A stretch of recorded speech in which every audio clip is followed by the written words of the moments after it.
Donc, pour ceux qui me connaissent pas, moi, c'est Joëlle Rivoal. Donc, aujourd'hui, j'ai l'immense plaisir d'accompagner dans cette aventure toutes les personnes qui souhaitent reprendre une entreprise. Mon parcours est un peu atypique parce que j'ai commencé en tant qu'infirmière et en 2023, j'ai complètement changé et j'ai décidé de partir sur l'entrepreneuriat parce que c'est quelque chose qui me passionnait. Bon, alors j'étais infirmière libérale pendant quelques années, donc on est déjà un peu dans l'entrepreneuriat, mais c'est pas du tout pareil. On est bloqué avec nos nombres d'heures. On ne peut pas déléguer et on a atteint vite un plafond où on ne peut vraiment pas aller plus loin. Et j'avais une ambition vraiment de développer plus que ça. Donc, je me suis convertie aussi en immobilier. J'ai investi dans des immeubles de rapport. Mon conjoint aussi. Donc, on a plus d'une trentaine de lots en immobilier. Et puis, en parallèle, je me suis formée à la reprise d'entreprise, donc début 2023. Et j'ai trouvé vraiment, enfin, je suis devenue une passionnée clairement de la reprise. Et j'ai donc évalué je ne sais combien d'entreprises aujourd'hui. J'ai été sur pas mal d'LOI, pas mal d'entreprises dans plein de domaines différents parce que je ne voulais pas du secteur médical. Je voulais sortir de ce secteur tout simplement pour des questions éthiques et de valeur, faire de l'argent sur des personnes, enfin voilà, de l'humain que l'on soigne, ça me convenait pas. J'ai été cadre dans les hôpitaux et c'était toujours plus, on enlevait des soignants et moi je voyais derrière les gens qui, voilà, clairement, hein, c'est ce que c'est les hôpitaux aujourd'hui. On n'est pas soigné comme on voudrait et quand on voit que derrière, ils en ont rien à faire, ils remplacent pas les personnes, je pouvais pas et je me suis dit que je voudrais pas reprendre d'entreprise dans le médical parce que ces valeurs me convenaient pas. Donc voilà comment j'ai bifurqué et que je me suis ouvert à plein d'entreprises pour avoir le maximum d'opportunités. Donc il y en a peut-être aussi qui sont opportunistes ici, comme on les appelle, qui n'ont pas de secteur en particulier. Par contre, ce que je conseille, c'est quand même de rester dans un secteur que vous connaissez bien pour aller raconter une histoire, un secteur que vous maîtrisez. Par exemple, moi, dans l'immobilier, ça va être voilà, tout ce qui est immobilier, investissement, reprendre des entreprises dans le secteur, c'est plus simple. Ou des entreprises où il n'y a pas de technicité que vous n'avez pas. Ça, c'est un de mes conseils. Après, ça reste, ça reste faisable hein, de reprendre quand c'est pas dans votre secteur technique, mais il faudra penser à des associations, à autre chose. Bref, je m'éloigne un peu de ce que je voulais vous dire. Euh, j'ai du coup décidé de créer Reprise Elite parce que je suis devenue une véritable passionnée de l'évaluation d'entreprise et aider et partager avec des personnes. Je sais exactement ce que c'est de débuter sans réseau, sans expérience spécifique dans un secteur ciblé. Et du coup, je connais aussi les doutes que ça peut générer. Forcément, des fois, on n'est pas très confiant quand on fait notre première LOI. Est-ce qu'on achète au bon prix? Et donc, aujourd'hui, moi, j'ai décidé d'accompagner au quotidien les cédants et les entrepreneurs dans leur processus de vente. Donc, je suis en parallèle aussi dans une agence immobilière commerce et propriété à Rennes où je fais de la cession d'entreprise. J'ai des collègues qui sont spécialisés fonds de commerce, IMO commercial, IMO pro. Et donc, moi, je suis vraiment sur la partie cession d'entreprise. Si jamais certains ont des recherches et qui sont en Bretagne, n'hésitez pas à venir me voir pour me donner vos recherches.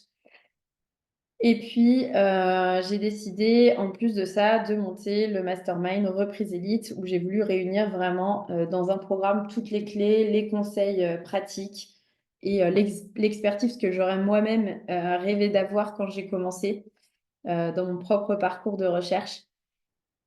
Et puis, mon ambition, en fait, aujourd'hui, elle est claire, hein, c'est de vouloir aller plus vite et éviter les erreurs coûteuses. et surtout vivre une expérience entrepreneuriale et qu'elle soit vraiment riche, passionnante et pleine de succès. Et c'est tout ce que je vous souhaite aussi. Donc là, on a un petit peu plus de monde à venir. Je vais pas reposer mes questions tout à l'heure sur qui est là pour reprendre une entreprise ou qui aimerait, qui en a déjà repris. Mais imaginez un instant si vous avez décidé de reprendre une entreprise, que vous avez de grandes ambitions, une vision claire et parfois vous vous sentez en fait seul face à une montagne de questions techniques sur la reprise parce que c'est pas fait pour tout le monde, ça s'invente pas. Il y a des questions techniques, des questions stratégiques et financières qu'il faut connaître. Et ben, reprise élite, c'est vraiment fait pour vous, pour ceux qui veulent pas être seuls, qui veulent pas avancer seuls et qui sont aussi comme moi d'accord sur le fait que quand on est plusieurs, on avance plus vite. Quand on partage chacun nos erreurs, et ben forcément, on va plus loin ensemble. Et donc, c'est pour ça que j'ai créé ça, pour ne pas être seul et pour être plus confiant avant d'aller dans une reprise, parce que quand on part sur des reprises à plusieurs millions, et que oui, vous avez votre banque qui vous dit, bah, là, vous êtes caution à temps sur votre tête, on a intérêt quand même d'être sûr de ce qu'on fait. Donc, le but, c'est de le faire et de le faire bien pour aller jusqu'au bout et sans perdre de temps ni d'argent. Pourquoi rejoindre Reprise Elite? Je vous en parle rapidement parce que c'est vraiment pas le but ici, ça va vraiment être de vous donner des informations sur la levée de fonds. Déjà, c'est d'avoir accès à une plateforme complète, une formation qui couvre absolument tout ce que vous avez besoin d'apprendre sur la reprise d'entreprise, en passant du coup par la lettre d'intention jusqu'à toutes les étapes juridiques, le management, l'IA en entreprise. Voilà, il y a pas mal de choses, pas mal de modules, tout ce que vous avez besoin de savoir. Ensuite, un accompagnement VIP, parce que du coup, toutes les semaines, vous avez des sessions exclusives avec des coachings experts en IA.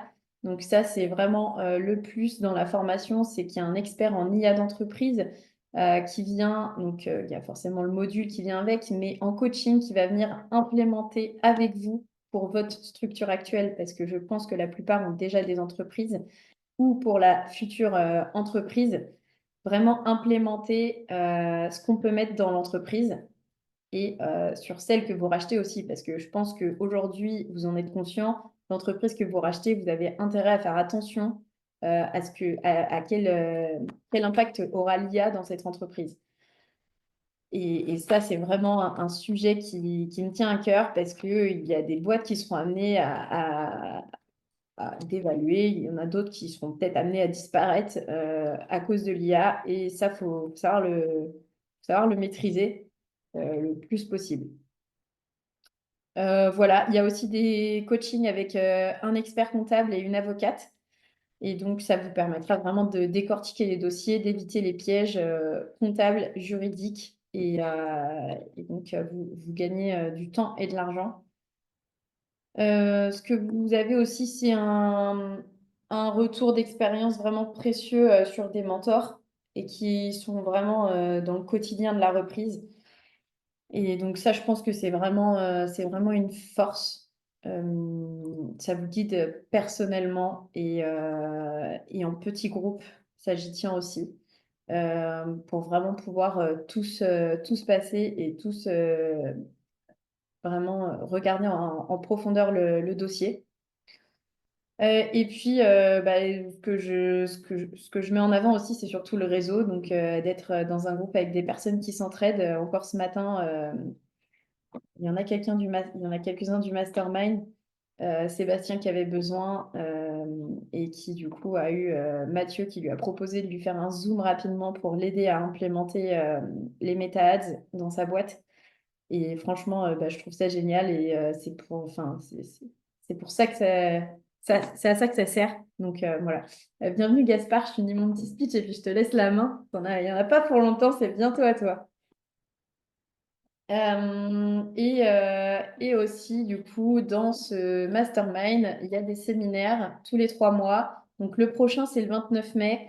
Euh, le premier sera ouvert à des personnes extérieures, mais ensuite, ça sera vraiment réservé au mastermind. Alors peut-être que j'ouvrirai les soirées pour les personnes extérieures, mais donc on se retrouve le 29 mai au château de l'Ers, c'est un château forme à Paris, avec une intervention spéciale IA de 3 heures pour vraiment nous donner des outils et nous apprendre tout ce qu'il faut sur l'IA. Donc, si vous aimez la reprise d'entreprise et l'IA, je vous conseille de me tenir au courant parce qu'il n'y aura que 40, même pas moins de 40 places. Et ben, on pourra fêter l'anniversaire. Bah, franchement, c'est une belle fête. Donc, le but, c'est vraiment en plus de rester du jeudi matin au vendredi matin. Donc, tout est inclus dedans. La nuit d'hôtel, le repas, la formation, l'alcool à volonté. Et bah, du coup, de faire la fête, il y a même un karaoké. Je connais des fans de karaoké ici, avec qui on pourra vraiment s'amuser et réseauter tous ensemble avec des repreneurs. C'est vraiment le but. Et ça sera sur inscription, sur demande, parce que j'ai pas envie qu'on se retrouve qu'avec des professionnels de la reprise. Je veux vraiment que ça soit entre repreneurs. Mathieu, tu te caches. Donc voilà, hâte d'y être. Là, clairement, c'est fait pour transformer votre rêve en réalité et aller plus vite. Je pense que vous l'avez compris, dans les meilleures conditions et en vous évitant les pièges. Donc, je vous propose de rejoindre le mastermind. Pour tous ceux qui sont intéressés, je mettrai le lien Calendly en commentaire. Et puis, voilà, je pense que je peux répondre à certaines problématiques des repreneurs. Et c'est pour ça que j'ai décidé, surtout aujourd'hui, de vous partager une des problématiques qu'on verra avec Gaspard, parce que je pense que c'est vraiment crucial, c'est financer son entreprise. C'est bien de la trouver, mais jusqu'au financement, on ne fait pas grand-chose. Si on ne la finance pas, on ne fait même rien du tout.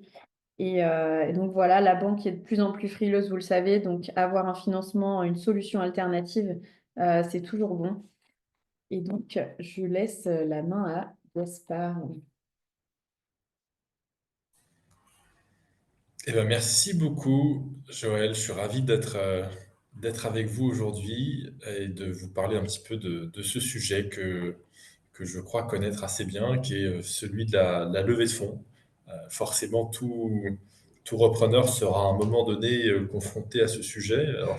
Quand bien même il aurait des moyens importants personnellement, il y aura toujours un sujet de levée de fonds parce que c'est la nature même des entreprises, c'est de viser la croissance, c'est de grandir. Et cette croissance ne se fait pas que par son propre chiffre d'affaires, mais elle se fait aussi par de l'argent extérieur. Donc, qui dit argent extérieur dit levée de fonds pour aller le chercher. Des levées de fonds qui peuvent se faire sous différentes formules juridiques, et c'est un peu l'objet de cet échange qu'on va avoir aujourd'hui. Je vais vous partager une présentation. L'idée, c'est que ce soit très interactif, donc vraiment sentez-vous très libre de me poser toute question qui puisse vous, vous, vous venir à l'esprit ou quoi que ce soit. Je vois quelqu'un, je ne sais pas qui c'est, très gentiment, mais Maître Gaspard, numéro 2 des avocats sur LinkedIn. C'est gentil. IG, je ne sais pas qui c'est exactement, mais ça me fait plaisir. Donc voilà, l'idée, c'est ça, c'est d'aborder l'angle de la levée de fonds, les différentes manières de faire, à la fois de manière juridique, mais de manière aussi marketing, quel cercle on va aller voir, quelle pertinence ça peut avoir, et à quel moment donné il faut se lancer dans cette levée de fonds, comment intégrer en fait cette idée d'apport extérieur de capitaux comme étant une dimension nouvelle de l'entreprise qu'on va avoir, celle qu'on va reprendre, qu'on va diriger demain, et les autres qui vont venir s'agréger à cette première. Peut-être qu'on va vouloir faire du build-up, on va vouloir en reprendre plusieurs, on va en reprendre d'autres, on va vouloir faire croître celle qu'on a repris. Et donc, tout ça, c'est vraiment se dire, voilà, le capital investissement, hein, c'est un moyen d'accélération essentiel, hein, sans lequel le monde capitaliste ne serait pas ce qu'il est aujourd'hui. C'est vraiment un moyen essentiel qu'il faut intégrer très tôt dans sa réflexion stratégique, non seulement pour reprendre, mais aussi pour dynamiser, pour aller de l'avant et pour continuer à créer de la valeur avec les entreprises qu'on peut avoir sous son radar et qu'on va identifier. Et ça pose 1000 questions. Je vais essayer d'en aborder quelques-unes ici pour vous faire comprendre l'essentiel de ce sujet-là. Mais évidemment, s'il est pertinent et que vous voulez qu'on échange de nouveau dessus, je serais ravi de rentrer dans des détails euh, sur tel ou tel élément qui pourraient vous interroger après ça. Alors, je vais essayer de vous partager cette présentation. Je ne suis pas le plus doué sur Teams, mais est-ce que j'ai la main pour partager, Joël? Je ne Attends, suis pas t'inquiète sûr. pas, attends. Vas-y là, sinon fais une demande Alors, et... alors, je peux partager l'écran. Ouais, non, c'est bon, c'est bon. Je peux partager. Écoute, je vais partager une fenêtre. Ce sera très bien. Attends, je vais sortir ça. Téléchargement. Ouvrir avec Microsoft Edge. Écoutez, est-ce que...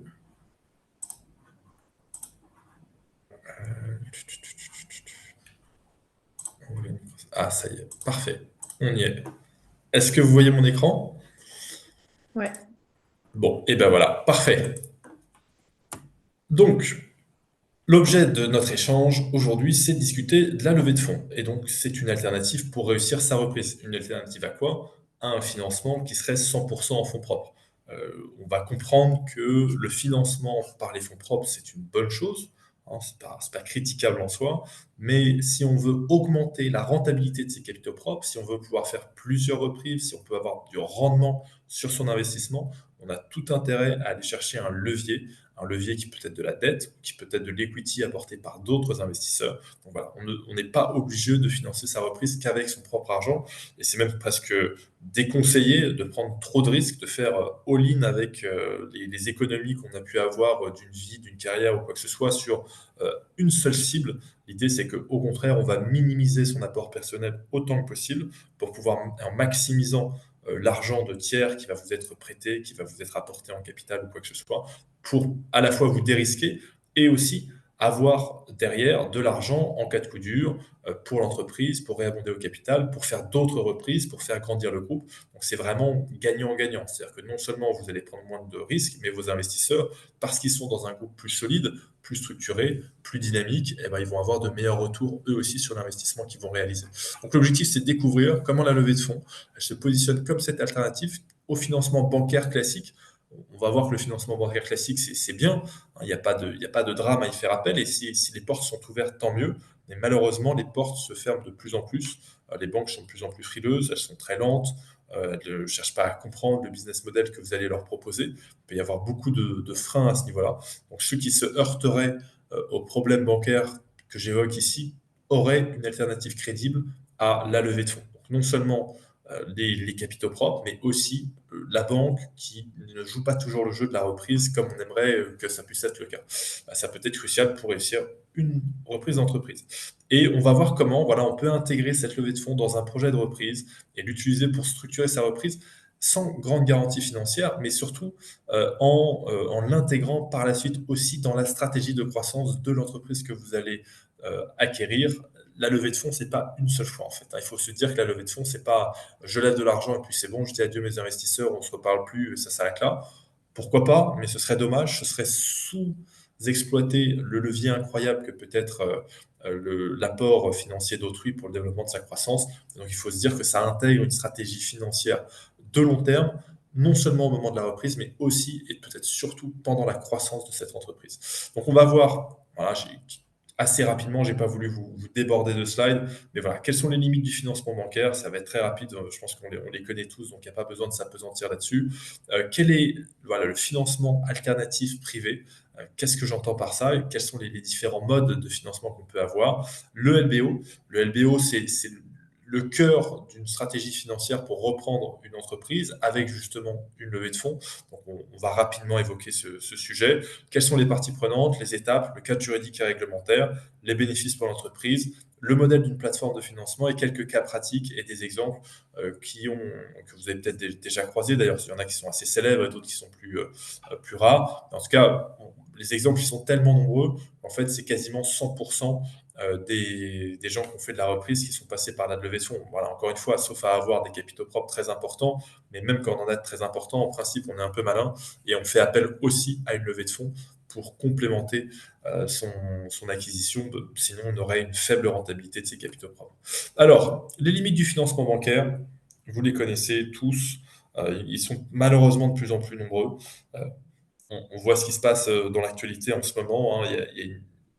Il n'est pas certain que les taux redescendent, donc les taux vont quand même rester assez élevés. Il y a euh, très peu de flexibilité de la part des banques, hein. Il faut cocher des cases et ça ne va pas plus loin. C'est-à-dire que si vous avez une reprise qui sort de leur zone géographique, qui sort de leurs critères de rentabilité, qui sort de leurs critères de secteur ou quoi que ce soit, bon, bah, tout de suite, ils vont fermer les yeux, ils vont pas savoir faire, hein. Les banques, ce ne sont pas des investisseurs professionnels, ce sont des gens qui gèrent leurs risques. C'est ce qui leur est demandé par le régulateur, malheureusement. Donc, ils ne viennent pas prendre du risque avec vous, ils viennent limiter au maximum.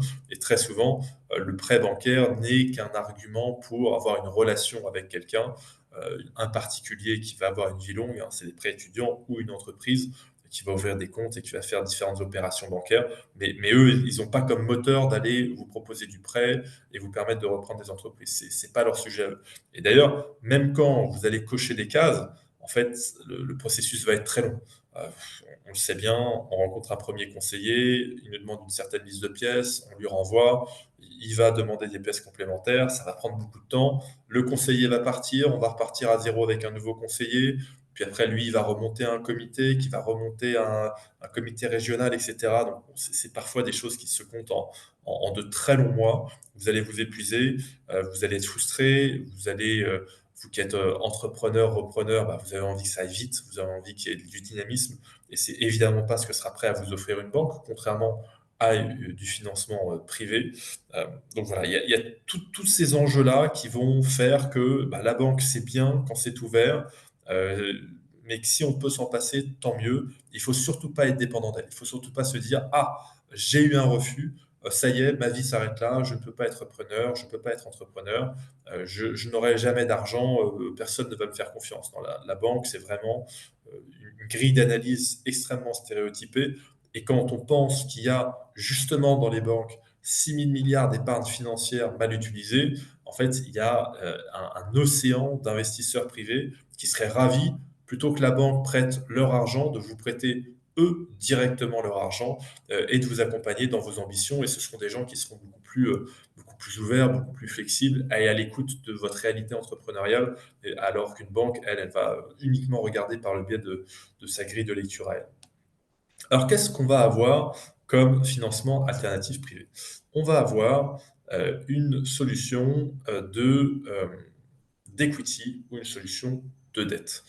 Est-ce que peut-être, n'hésitez pas, hein, je vais me rebasculer de temps en temps sur la conversation. Je serais très heureux de recevoir des questions, donc vraiment, posez-les-moi, que ce soit interactif, ça me ferait très plaisir, plutôt que ce soit un échange où je suis seul à parler. Donc vraiment, allez-y, ce serait très utile. Donc voilà, quand on se dit la banque, soit elle est trop pénible, soit elle est trop lente, soit elle dit non, qu'importe, on veut une alternative. On a des capitaux propres, parfait, c'est une bonne chose, mais on ne va pas tout épuiser sur une même reprise. Alors, quelles sont les deux voies qui s'offrent à nous à ce moment-là? On va avoir une première voie qui va être celle de l'equity.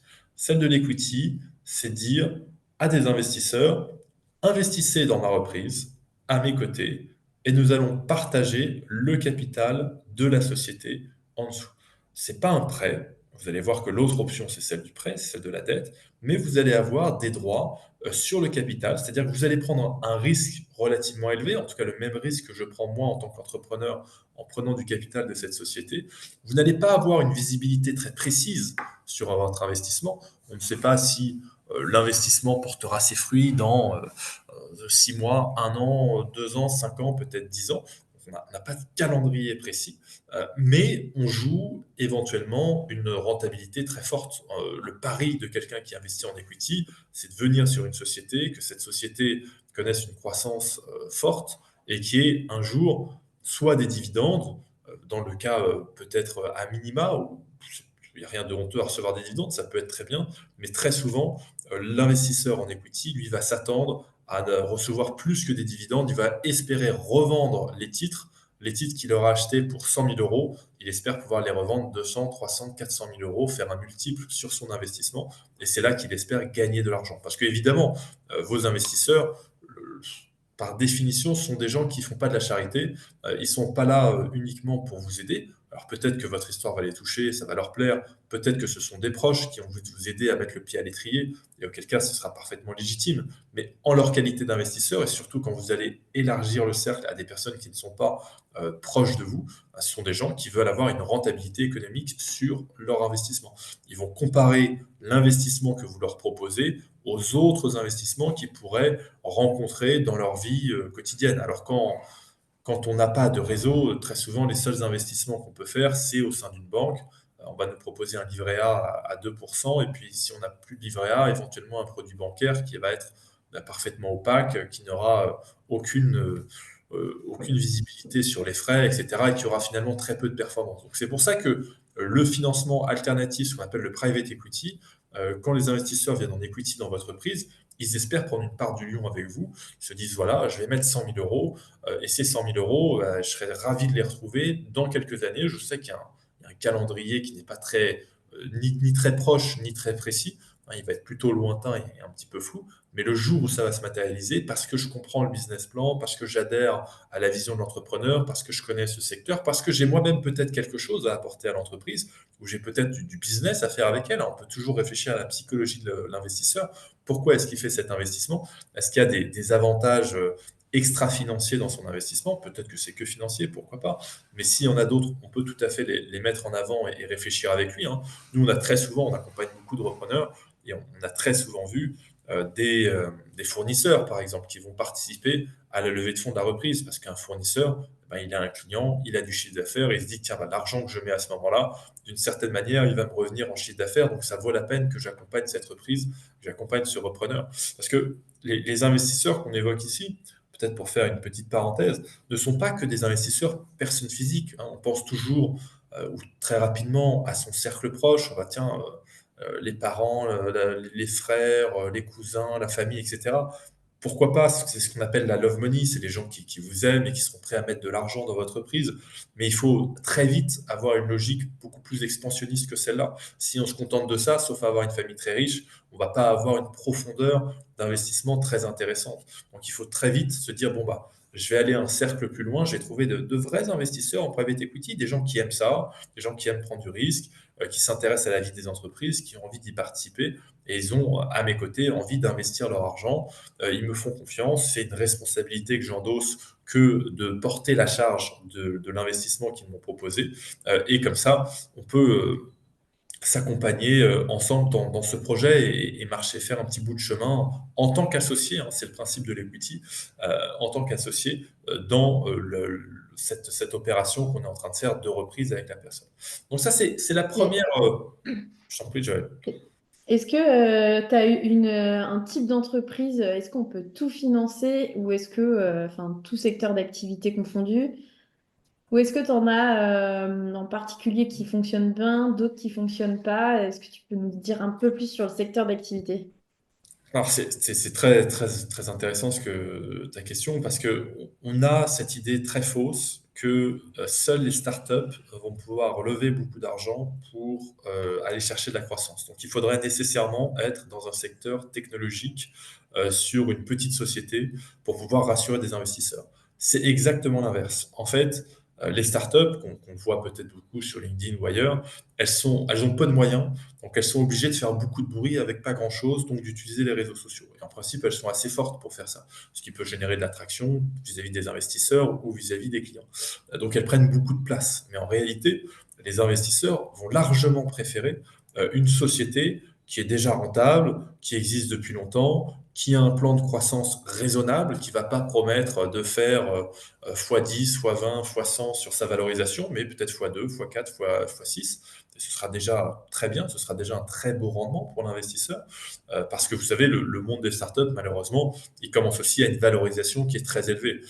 La valorisation startup ne correspond jamais à, à l'état comptable de la société, à son bilan, à son compte de résultat. Il va toujours correspondre à une projection future. Donc en fait, les gains même sur une startup, sont jamais de fois 1000. C'est rarissime de pouvoir faire fois 1000 ou fois 100 sur une startup. Au contraire, si déjà l'investisseur peut faire fois 5, fois 10, c'est très raisonnable. Donc, une reprise va pas présenter moins de potentiel de croissance, mais par contre, va présenter beaucoup moins de risques. Beaucoup moins de risques, beaucoup plus de concret. On va peut-être pas faire rêver sur une technologie qui est censée sauver le monde. J'en ai pas rencontré beaucoup, moi, personnellement, des technologies qui ont sauvé le monde, hein, depuis ça fait 20 ans qu'on nous en promet et on les attend encore toujours. Mais par contre, voilà, il y a de l'emploi, il y a des savoir-faire, il y a une expertise, il y a une clientèle, il y a un ancrage local, il y a une utilité sociale, parce que ça fait vivre un bassin d'emploi, ça fait vivre un certain nombre d'entreprises autour de soi. Donc il faut pas du tout se dire, voilà, si je suis pas dans la technologie, ça va pas marcher. Au contraire. Au contraire. Et après, par contre, dans le monde de la reprise, je dirais, de sociétés rentables, familiales, traditionnelles, avec des business efficients, alors là, il y a pas d'exclusion. Vraiment, on peut tout à fait, convaincre quelqu'un d'investir dans une boîte de négoce, comme on peut dans la métallurgie, ou ailleurs. Vraiment la force, ça va être celle de l'entrepreneur qui est capable de démontrer sa valeur, qui est capable de construire un business plan, qui va et on ne parle pas d'investisseurs extrêmement professionnels, hein. Quand vous allez parler à votre famille, ils ont même pas besoin d'un business plan. Si vous élargissez le spectre et que vous allez voir plutôt des business angels, des investisseurs un petit peu aguerris ou des gens qui ont envie de mettre de l'argent à vos côtés, bon, bah, un simple business plan pourra suffire. Vous n'avez même pas besoin, comme avec des investisseurs très professionnels, d'ouvrir une data room, de mettre beaucoup de documentation dedans, toute la documentation juridique, toute la documentation sociale, comptable, etc. On n'a même pas besoin d'aller aussi loin que ça. Mais par contre, il va y avoir un effort évident de charisme, d'adhésion, d'entraînement de la part de l'entrepreneur, du repreneur qui va convaincre ses investisseurs sur sa vision, sur ce qu'il peut faire de cette société, sur sa détermination à travailler dur. Il reçoit l'argent d'autrui, donc il faut qu'il fasse les Mm. efforts en conséquence pour être à la hauteur de l'argent qui lui a été confié. Et auquel cas, toutes les sociétés sont tout à fait pitchables. C'est surtout la force de l'entrepreneur qui va pouvoir convaincre les investisseurs de l'accompagner. T'as des conseils justement sur comment rassurer les investisseurs en face? Et notamment si on a un profil atypique, qu'on reprend une boîte qui n'est pas dans notre secteur d'activité. Alors, parfaitement. Alors, on verra un petit peu plus loin des conseils, même un peu marketing, pour aller trouver ces investisseurs. Mais des garanties, il peut y en avoir beaucoup. Très souvent, on fait de la reprise, par exemple, avec des sociétés qui ont un peu d'immobilier. Bon, bah, s'il y a un peu d'immobilier, je sais pas, je pense à la reprise d'un EHPAD, d'un hôtel, d'un carrossier, de n'importe qui. Bon, bah, tout de suite, si on a un actif tangible qui a une valeur qui ne peut pas s'effondrer du jour au lendemain, c'est extrêmement rassurant pour l'investisseur. Là, pour moi, tous ceux qui autour de la table là, réfléchissent à Mm. une reprise qui a une part immobilière, c'est vraiment un boulevard pour pouvoir convaincre des investisseurs parce que il y a cette garantie foncière derrière qui va permettre de les rassurer. Évidemment, s'il y a un apport aussi de l'entrepreneur, bon, ça peut participer de la réassurance, même si c'est pas essentiel l'apport parce que finalement, la société, elle va pas dépendre de quelques dizaines de milliers d'euros de plus ou quelques centaines de milliers d'euros de plus. Mais s'il y a une capacité à dire, bah voilà, éventuellement, je peux mettre du compte courant, je peux venir au chevet de cette société si elle se porte pas aussi bien que j'espère, ça va les rassurer. La solidité historique de la société sera très importante. Ah bah regardez, on a déjà tant de bilans. Vous voyez, on a une clientèle très diversifiée. On ne dépend pas que d'un seul client ou de quoi que ce soit. On a déjà les reins assez solides, donc le fait d'arriver, il n'y a pas d'inquiétude sur le fait que la société se passe mal. L'entrepreneur lui-même va faire valoir son historique à lui. Tiens, ben voilà, je suis un expert de tel domaine, je connais, bah, comme tu l'évoquais, hein, les sujets d'IA très bien, je sais comment faire progresser cette société très rapidement Mm. avec C'est quelques ça. outils de modernisation que les gens ne connaissent pas. J'ai Mm. identifié en fait, une bonne reprise, c'est aussi parfois une entreprise qui est sous-performante, hein. On vise une société Exactement. qui est bien, mais qui n'est pas aussi bonne qu'elle pourrait l'être. Et donc, toute cette vision-là, cet apport d'intelligence, de travail autre que peut faire le repreneur, ça Mm. va être des éléments de garantie très importants pour les investisseurs qui vont être assez facilement convaincus, en fait, hein. Franchement, Mm. on a vu des gens qui allaient solliciter pour la première fois. Encore une fois, il y a une telle abondance d'épargne financière et il y a une telle pauvreté des propositions de placement que Mm. c'est assez évident d'aller trouver des gens qui ont quelques dizaines, parfois centaines de milliers d'euros sur un compte qui dort là, qui ne savent pas quoi en faire, qui ont déjà acheté leur appartement, qui ne cherchent pas à faire du locatif, ou peut-être qu'ils l'ont fait et qui n'étaient pas très satisfaits du temps que ça leur a pris, etc.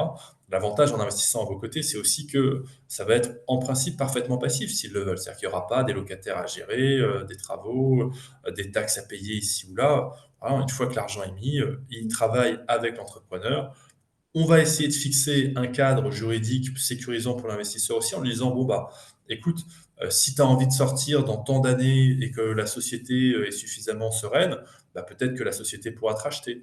Si tu veux faire une sortie, pareil, dans 6 ans, bah, j'enclencherai moi-même un processus de cession de l'entreprise. Je ne vais pas m'accrocher éternellement à la société. Peut-être que je vais continuer avec un nouveau financeur ou quelqu'un qui va venir, mais voilà, je vais t'offrir de la liquidité. Parce que ce qui peut inquiéter éventuellement l'investisseur, c'est l'absence de liquidité. Il se dit, tiens, mais attends, au moins si je mets sur mon compte, du jour au lendemain, je peux tirer. Bon, alors en fait, si ça le rassure de pouvoir tirer, en réalité, il ne le tire pas. On a tous de l'argent pour se rassurer quelque part sur un compte, finalement, on n'utilise pas. Donc, avoir un mécanisme aussi comme ça en disant à l'investisseur, mais t'en fais pas, le jour où tu en as besoin, divorce, déménagement, études de tes enfants, quoi que ce soit, ce jour-là, j'aurai une solution parce qu'il y aura de la trésorerie, parce que j'ai moi-même de l'argent de côté, parce que, et ça c'est essentiel, parce que j'ai une plateforme de financement et j'ai toujours été dans cette logique de levée de fonds. C'est-à-dire que j'ai jamais abandonné ma communauté d'investisseurs. Bah, je vais peut-être te trouver quelqu'un d'autre dans la communauté qui va te Qui racheter. prendra Ou je tes vais peut-être parts. faire Mm. exactement. Ou je vais peut-être faire un refinancement. Peut-être que maintenant que la société est plus grande, plus solide, bah là, je vais peut-être pouvoir trouver une banque qui va pouvoir et l'argent qui va être utilisé pour te racheter. Moi, je vais remonter au capital et je vais rembourser tranquillement le prêt de la banque sur les 5-10 ans qui viennent en fonction de ce qui aura été fixé. Donc, il y a il y a plein de réflexions à avoir sur comment je vais rassurer mes investisseurs. Il faut leur dire que leur argent est quand même sécurisé parce que c'est pas une jeune société qui débarque, qui va s'effondrer. Il y a une sécurité, il y a une liquidité quand ils le souhaiteront, il y a un vrai potentiel de retour sur investissement. Et on ne parle même pas d'offrir des retours délirants, hein. On ne va pas faire du 200% par an, ça n'existe pas. Les investisseurs intelligents ont compris qu'ils n'allaient pas devenir richissimes grâce à un investissement à vos côtés dans une société. Ce n'est pas leur but. Leur but, c'est de sécuriser du capital, le faire travailler et le récupérer à moyen, court ou long terme avec un rendement qui est supérieur à ce que d'autres auraient pu proposer. Donc, si vous êtes déjà, et peut-être que ça peut être mon point sur la dette, si vous êtes déjà en capacité de proposer à vos investisseurs du rendement qui est à 7, 8, 10%, c'est énorme. C'est vraiment très, très important. Moi, j'ai aucun placement aujourd'hui qui me rapporte 10%, et pourtant, Dieu sait que j'en connais des personnes. Alors, je mets de l'argent dans des fonds d'investissement, des choses comme ça peut-être, mais c'est assez peu accessible quand on a simplement un compte bancaire, un salaire et un réseau autour de soi bon, bah, de gens qui ne sont pas forcément érudits en matière de finance. C'est des placements qui sont difficiles à aller chercher. Donc, Et puis si c'est du vous avez passif, enfin, surtout en passif, parce qu'on peut parler d'immobilier à 10%, mais est-ce que c'est vraiment passif? Non. Ça peut bien être, sûr, non, non, évidemment, là, c'est de l'investissement totalement passif. Donc, vous pouvez, si l'equity ne correspond pas tout à fait à ce qu'attendent vos investisseurs ou ce que ne correspond pas à ce que vous avez envie de leur proposer, vous pouvez envisager de la dette. Et la dette, ça va vraiment être comme un financement bancaire, sauf que là, vous avez la main sur les termes que vous allez proposer à vos investisseurs. C'est-à-dire que ce n'est pas quelqu'un qui va prendre une part du capital avec vous, c'est quelqu'un qui va vous prêter de l'argent, qui va prêter de l'argent à la société pour organiser la reprise et qui va s'attendre derrière à avoir un taux d'intérêt sur l'argent qui lui a été prêté. Pour vous, on le verra après sur ce qu'on appelle l'effet de levier financier, c'est très intéressant. Pour lui, ça va le rassurer parce qu'il va avoir un échéancier, il a une maturité, il se dit tiens, bah, je sais que dans 2 ans, je suis sorti, c'est bon. Et je suis sorti avec mes 10%. Il n'y a pas de sujet, alors, si jamais il y a un problème, on pourra renégocier, on pourra rediscuter, on pourra peut-être améliorer son taux, le baisser un peu, payer une partie, mais pas la totalité. L'avantage, c'est que c'est pas une banque, c'est-à-dire que c'est pas au premier jour d'une mensualité qui a dérapé qu'on reçoit un recommandé, des huissiers, etc. C'est une communauté de gens qui vous font confiance, qui ont adhéré au projet, qui ont accepté la prise de risque qui allait avec et qui sont sur une logique de prêt parce que ça leur va bien de mettre cet argent avec vous entre vos mains. Ils auront peut-être un échéancier, hein. Si votre société, c'est souvent le cas de la reprise, génèrent déjà un chiffre d'affaires avec un EBE et un peu de résultats, bah, peut-être que tous les mois, vous allez être capable de leur rembourser les intérêts. Ce sera très bien, il y a aucun problème pour vous. Je vous rappelle que les intérêts que vous allez payer dessus seront en plus déductibles, hein, c'est-à-dire que vous allez diminuer votre résultat fiscal, la base imposable, et donc vous aurez moins d'impôts à payer grâce à cette structuration. Donc c'est intéressant pour vous aussi financièrement d'avoir un taux d'intérêt qui court plutôt par exemple de l'equity, et vous allez avoir la main sur le prêt que vous voulez proposer. Est-ce que c'est un prêt à 1 an, à 2, à 5, à 7 ans?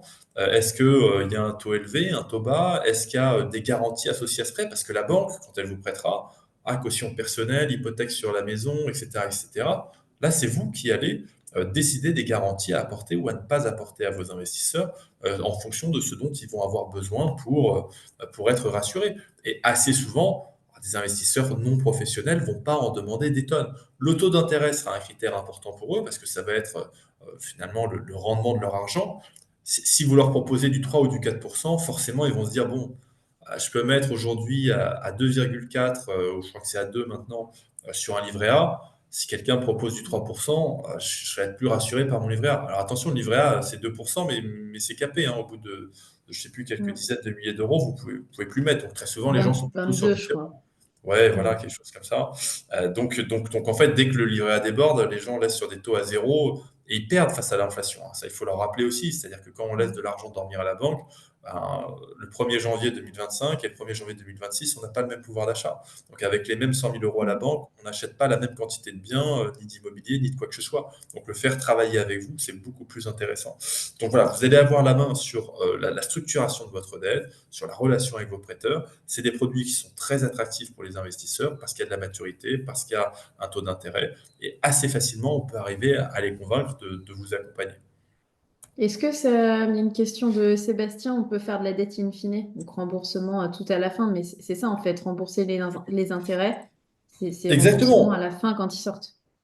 C'est ce que je disais, c'est-à-dire qu'on peut être sur une flexibilité totale. C'est-à-dire que si le business model de la société que tu vises ne permettrait pas un remboursement mensuel, trimestriel, semestriel ou même annuel, tu peux faire 100% en in fine. Tu vas payer et les intérêts et le capital in fine. Si tu as une préférence pour rembourser au moins les intérêts, bah, tu rembourses au moins les intérêts. Si tu as une capacité pour rembourser les intérêts et le capital, alors tu peux rembourser les deux. Ce qui sera peut-être plus intéressant pour toi aussi pour diminuer le taux d'intérêt que tu payes et donc, tu vois, le- la pénalité financière en quelque sorte que tu t'es imposé avec ça. Donc ça va vraiment dépendre de ton modèle économique, de ce que tu as envie de faire. Nous, très souvent, d'ailleurs, quand on rédige les contrats pour nos clients, on va prévoir un remboursement relativement tardif, mais avec des clauses de remboursement anticipé. Donc comme ça, on a un peu le meilleur des deux mondes. C'est-à-dire qu'on peut rembourser en anticipé si les choses vont bien, et si les choses vont moins bien, eh ben, on prend son temps et on respecte le contrat initial pour aller jusqu'au bout du prêt in fine qui va être un petit peu plus lointain. Donc c'est tout à Et fait puis, envisageable. à la fin, tu peux aussi du coup aller voir la banque en disant, bah là maintenant je rembourse mon investisseur qui était là, et la banque voudra bien te reprêter si tout va bien, peut relever un prêt au bout de 5 ou 7 ans. Exactement, c'est du refinancement de dette, c'est Mm. absolument classique. Hein, c'est ce que fait l'État Mm. français tout le temps, hein, il est jamais en excédent, donc il fait que du refinancement de dette.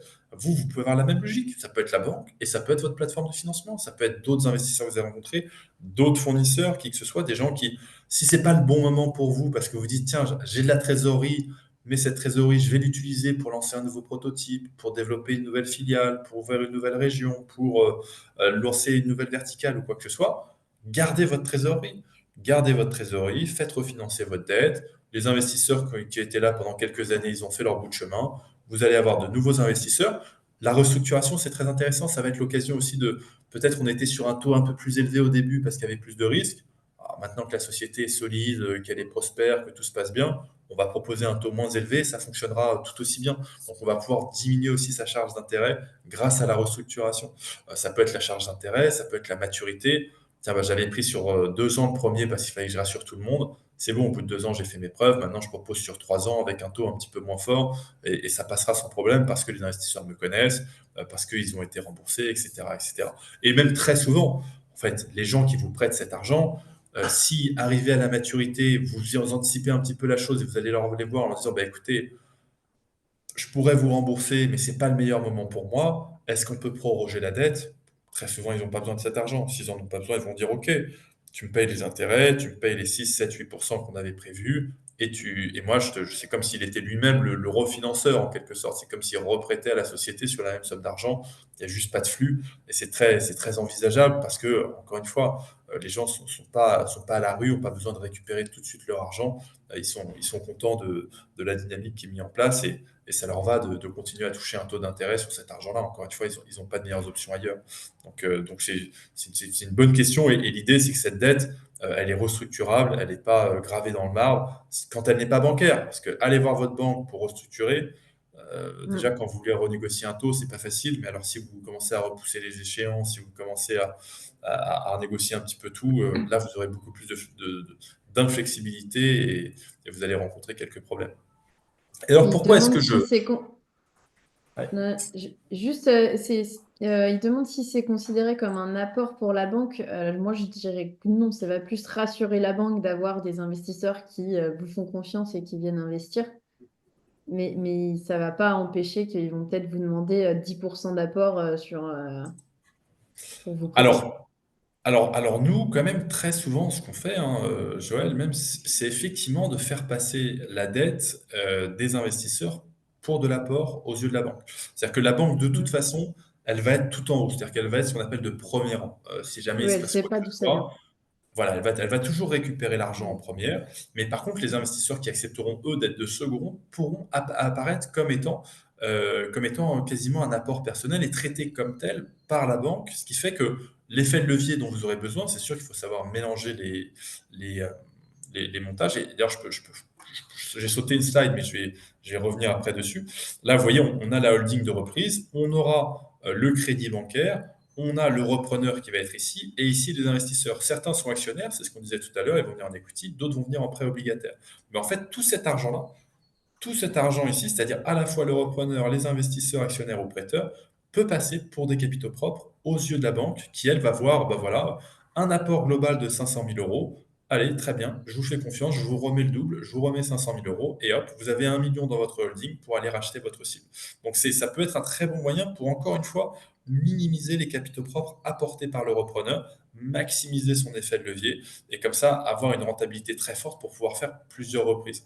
Donc c'est une très bonne question, et nous, on sait très bien le structurer juridiquement pour justement passer aux yeux des banques comme étant transparent, un apport et un effet de levier qu'on peut aller chercher sur cet investissement. Je vous parle très rapidement du LBO pour que vous ayez une compréhension de ce montage qui est exactement celui que l'on est en train de décrire là. C'est très simple. Vous avez une cible, vous avez une holding d'acquisition, vous avez des prêteurs, vous avez le vendeur qui va évidemment obtenir l'argent une fois qu'on aura acheté la cible, le manager qui est vous-même, hein, le repreneur, et éventuellement d'autres investisseurs qui sont ici. Là, on a mis un fonds, parce que parfois il y a des fonds qui interviennent, mais ça peut être des prêteurs, personnes physiques, ou des entreprises, ou qu'importe. Et l'idée du LBO, c'est de faire un levier avec la dette. Je vais vous donner un exemple assez simple à comprendre. Admettons que vous ayez 100 000 euros aujourd'hui. Si vous faites 100 000 euros et que vous avez une cible qui vaut 100 000 euros, bah, vous ne pourrez en acquérir qu'une seule avec vos 100 000 euros si vous le faites sans aucun effet de levier, hein. L'effet de levier, c'est l'utilisation justement de cette dette. Mais si maintenant on se dit, tiens, je vais... Alors, gardons ce premier exemple peut-être. On a 100 000 euros, on achète une société qui vaut 100 000 euros. Disons que cette société à 100 000 euros, elle génère tous les ans un résultat net de 10 000 euros. Bon, bah, avec 100 000 euros, vous avez acquis une société qui vous génère 10 000 euros. Vous faites du 10% de rentabilité sur vos 100 000 euros. Admettons maintenant qu'avec ces 100 000 euros, on se lance plutôt dans une dizaine de reprises. Alors, on va peut-être pas les faire le même jour, évidemment, mais on se dit que voilà, sur les 2, 3 prochaines années, on a envie de faire une dizaine de reprises. On va avoir ces 100 000 euros qu'on va diviser par 10. Donc, on va mettre que 10 000 euros d'apport dans chacune des sociétés qu'on va racheter, et on va compléter le financement parce qu'il nous faut 100 000 euros par société. En fait, on a un portefeuille à la fin qui est à 1 million d'euros. Par société, on va aller mettre 90 000 euros de dette. On va aller voir les prêteurs, on va aller voir la banque, on va aller voir différents actionnaires ou quoi que ce soit. Donc, on va avoir comme ça un montage 10% de capitaux propres, 90% de dettes. On va le multiplier 10 fois, ce qui nous permet d'acquérir non pas une seule société qui vaut 100 000 euros et qui génère 10 000, mais 10 sociétés qui valent 100 000 euros, donc un portefeuille global de 1 million d'euros. Et au total, ces sociétés vont générer chacune 10 000, donc 10 fois 10, on va générer 100 000 euros de retour sur investissement. Alors, parce qu'on a de la dette, on aura bien sûr, avec chacune de ces sociétés, un taux d'intérêt à payer, voilà, qui va venir diminuer le résultat. En fait, on n'a pas vraiment 100 000 euros de résultat, on aura 100 000 euros moins la charge de la dette. La charge de la dette, là, on a pris 90 000 euros fois 10, on a pris 900 000 euros. 900 000 euros, admettons, pour faire simple, qu'on ait, disons, 5% de taux d'intérêt global entre ce qu'on va payer aux investisseurs, ce qu'on va payer à la banque, etc. Partons sur un chiffre relativement simple de 5 000 euros. Ce qui fait qu'on va avoir 45 000 euros à rembourser par an sur notre dette. On rembourse 45 000 euros. Donc à la fin, on a 100 moins 45. Donc on arrive à 55 000 euros de biens générés chaque année, enfin de résultats générés chaque année. Donc vous voyez on était sur un premier exemple à une société qui nous permettait de générer 10 000 euros. 100 000 euros investis pour 10 000 euros de résultat. Là, on a pareil investi 100 000 euros, sauf que le résultat qu'on a à la fin, il n'est pas de 10, il est de 55. On est passé de 10% de rentabilité de mes capitaux propres à 55% de rentabilité de mes capitaux propres. Avec ces mêmes 100 000 euros, je ne génère pas que 10 000 euros de résultat, je génère 55 000 euros de résultat, à savoir 100 000 euros moins 45 000 euros de remboursement. C'est tout l'intérêt du LBO. L'intérêt du LBO, c'est de se dire, voilà, je ne veux pas mettre tous mes œufs dans le même panier, je veux maximiser mon effet de levier, je veux payer une dette qui va être moins chère que la rentabilité que je peux avoir de la société en dessous. Vous avez vu que dans mon exemple, hein, je prends une société à 100 000 euros qui ne rapporte que 10 000. Peut-être que vous êtes en capacité de trouver des cibles qui vont rapporter plus que 10% de résultat.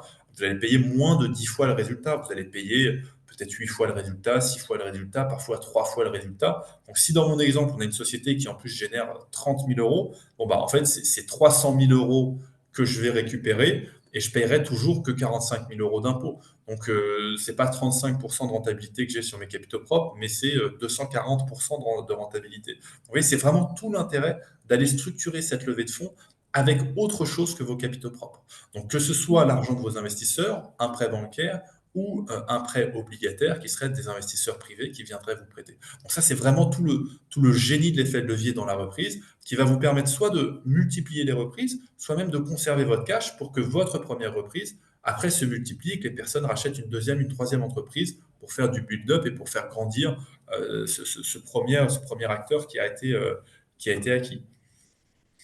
Tout le monde a bien compris le LBO, sinon n'hésitez pas hein, de mettre des messages ou des questions Ouais, dans, si dans le c'est un chat. peu technique, j'essaye d'être assez, Ouais, ouais, mais c'est la assez base. clair, mais C'est la base de reprendre en LBO, donc c'est vraiment quelque chose qu'il faut bien comprendre. Ouais. et ça, en fait, ce que je vous ai vu, l'exemple que je vous ai donné, j'ai même pas considéré que les entreprises rachetées progressaient. C'est-à-dire que la reprise, elle est neutre. On reprend et on n'améliore même pas la société.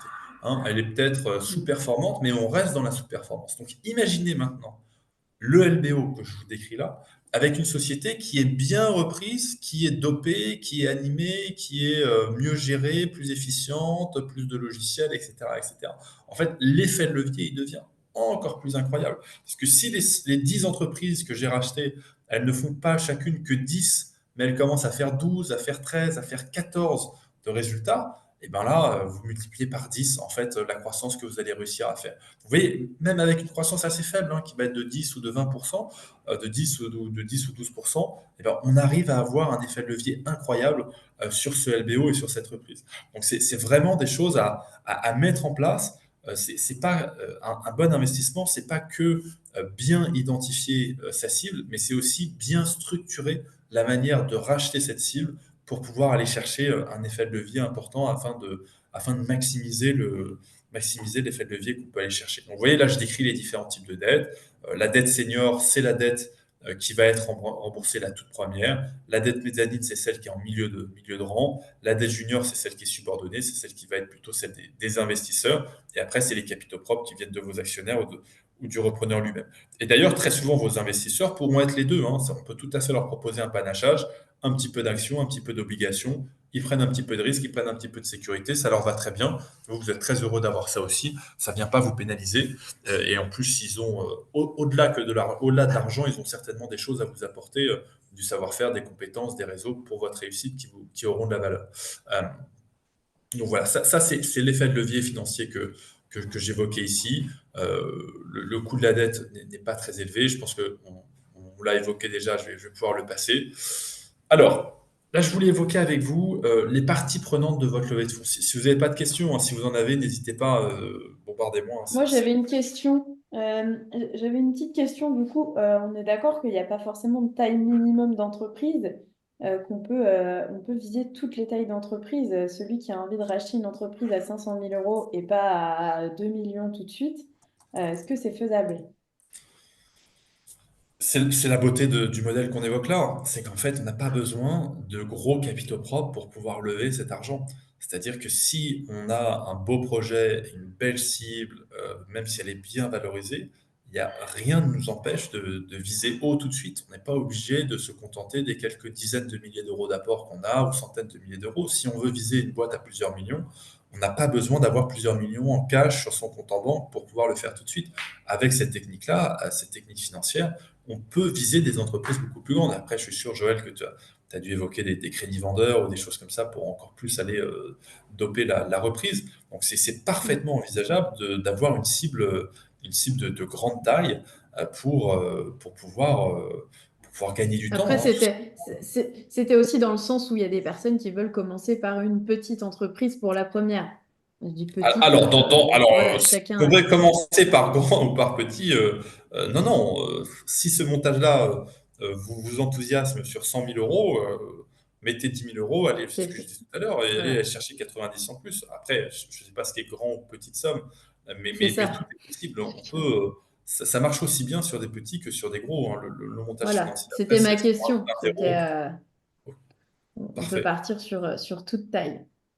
Sur toute taille, tout à fait. Non, non, bien sûr, bien sûr. Et ça marche dans les deux sens. Celui qui n'a pas envie de prendre une trop grosse société, pas de problème. Et celui qui a envie d'être ambitieux, de prendre une plus grosse, pareil, s'il y arrive, il peut faire il peut faire l'effet de levier important. Et c'est vrai que même sur des petites tailles, c'est important de ne pas prendre un risque personnel non plus trop élevé, hein. On a des familles, on a des enjeux, etc.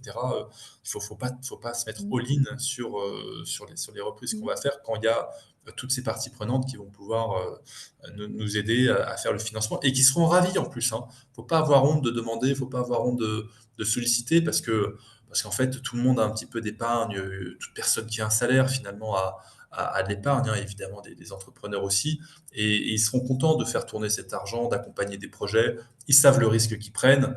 C'est des grands garçons, ils prennent leurs décisions tout seuls. On n'est pas en train de dire qu'on va faire un scam pour prendre de l'argent et partir avec, c'est pas du tout le but. Et au contraire, c'est au contraire très, très sain et très bon pour l'économie d'avoir des projets petits, moyens, grands, qui vont chercher l'économie dormante des gens pour créer de l'emploi, du dynamisme, pour restructurer des entreprises, les faire grandir. Donc faut pas le faire en se cachant, faut l'assumer, faut assumer si on croit en sa reprise, si on croit en l'entreprise qu'on va racheter, si on croit en soi, eh ben, on va voir ses proches, on va voir les gens qu'on connaît, on va les convaincre, et il y a pas de doute qu'on va parvenir à le faire. Ça peut prendre un petit peu de temps, ça vous prendra toujours moins de temps qu'aller convaincre une banque, ça c'est certain. C'est toujours plus facile de convaincre les gens qui sont convaincus, qui sont déjà convaincus. Vous voyez, la banque, elle vous connaît pas, elle va vous découvrir, elle va se mm, poser une question, mm. etc. Alors que les gens autour de vous, bah, eux, ils sont là, ils sont disposés, ils sont prêts. Faut pas hésiter. Mais d'ailleurs, il faut même essayer de faire un effet de levier les, sur les gens qui sont déjà aussi dans l'écosystème de la boîte. C'est tout à fait possible de faire une reprise avec cette levée de fonds et d'intégrer les salariés, par exemple, certains managers, certains même petits salariés, d'intégrer les fournisseurs, d'intégrer les clients. On avait accompagné quelqu'un qui reprenait des franchises. Et ben, ces franchises, elles avaient un listing client parce qu'ils récupéraient des emails, ce genre de choses. On leur a dit, bah, tester, envoyer un email, on ne sait pas, on va voir ce que ça donne pour accompagner le repreneur. Peut-être qu'il y a des clients qui vont être contents de mettre un petit peu d'argent dans cette reprise et qui seront encore plus fidèles demain parce qu'ils ont l'impression d'être un peu chez eux, d'avoir participé de la chose. On va faire un peu d'événementiel pour les accompagner, pour les faire venir. Et donc, c'est tout à fait possible de réfléchir à élargir le cercle des investisseurs, encore une fois, sans honte, parce que ça a du sens, parce que ça plaît aux gens. Et ça peut, vous, très concrètement, vous aider, comme le disait Joël tout à l'heure, à changer de vie et à réaliser certains rêves de développement. Hein. Ça peut être, Bah, ça peut être ce très, qui très fort. pourrait, moi, ce que je verrais être plutôt bloquant là-dedans, ça serait souvent le gérant qui veut laisser ça complètement confidentiel et qui, du coup, voilà, aller contacter les fournisseurs, les clients ou même les salariés, des fois, qui sont prévenus au dernier moment. Il faut quand même avoir un gérant qui soit d'accord en face. Oui, bien sûr. Non, non, mais Mm, ça dépend des mm, circonstances, bien sûr, mm, tous les. Mais très souvent, enfin, quand je vois beaucoup de reprises, quand je vois, il y a beaucoup d'entreprises qui n'ont aucun autre repreneur. Hein. Il y a personne en mm. interne qui a le Oui, courage de donc le ils faire. acceptent. Ils Mm, sauvent la boîte, hein. Sauver la mm, boîte, parce qu'il y a quelqu'un de courageux qui débarque, qui est prêt à le faire et qui en a l'envie, en principe, il est mm, bien accueilli et tout le monde comprend sa démarche, a envie de l'encourager et s'ils peuvent y mm, participer aussi, tant mieux. Et ça va être l'occasion peut-être de même de faire monter un peu en compétence des gens, en responsabilité. Bah, quand vous reprenez une société, bah, s'il y a un peu de management intermédiaire, ça va vous aider à prendre vos marques et à faire un peu tampon le temps que vous arriviez dans cette société. S'ils sont intéressés à vos côtés dans la holding de reprise, c'est une très bonne chose. Hein. Les fonds de private equity le font très souvent. On accompagne beaucoup de fonds. La stratégie, c'est de solidifier l'équipe, de créer un esprit comme ça de communauté dans lequel tout le monde est intéressé à la réussite. Ça n'est que bénéfique pour l'entreprise plutôt que le repreneur qui débarque en catimini. Ça n'a été dit à personne et ça peut créer des tensions avec certains qui sont là et qui auraient peut-être aimé se positionner à ce moment. Donc, plus on arrive à élargir sainement le cercle, plus ce sera bénéfique, à mon sens. Alors, quelles sont les parties prenantes de cette levée de fonds? Alors, évidemment, on a le repreneur, hein, ça, on n'a pas besoin d'en discuter plus que ça. Les investisseurs privés, encore une fois, tout patrimoine est susceptible d'être investisseur pour vous, hein, quel qu'il soit. Ne vous dites pas que c'est réservé aux gens extrêmement riches. Si vous n'avez pas ce réseau-là, alors il peut se construire, mais même si vous ne l'avez pas, toute personne pourra vous accompagner dans votre prise. Après, c'est à vous de faire un peu de calcul. Si vous avez besoin de 300 000 euros, ben, si vous vous dites la capacité moyenne des gens d'investissement autour de moi, c'est 2 000 euros, bon, ben, il vous faudra 150 personnes. Essayez de faire la liste, essayez de les contacter, essayez de voir. Essayez d'élargir le cercle, hein, comme on vient de le dire, autant que possible, mais ouvrez vos chakras sur qui peuvent être ces investisseurs.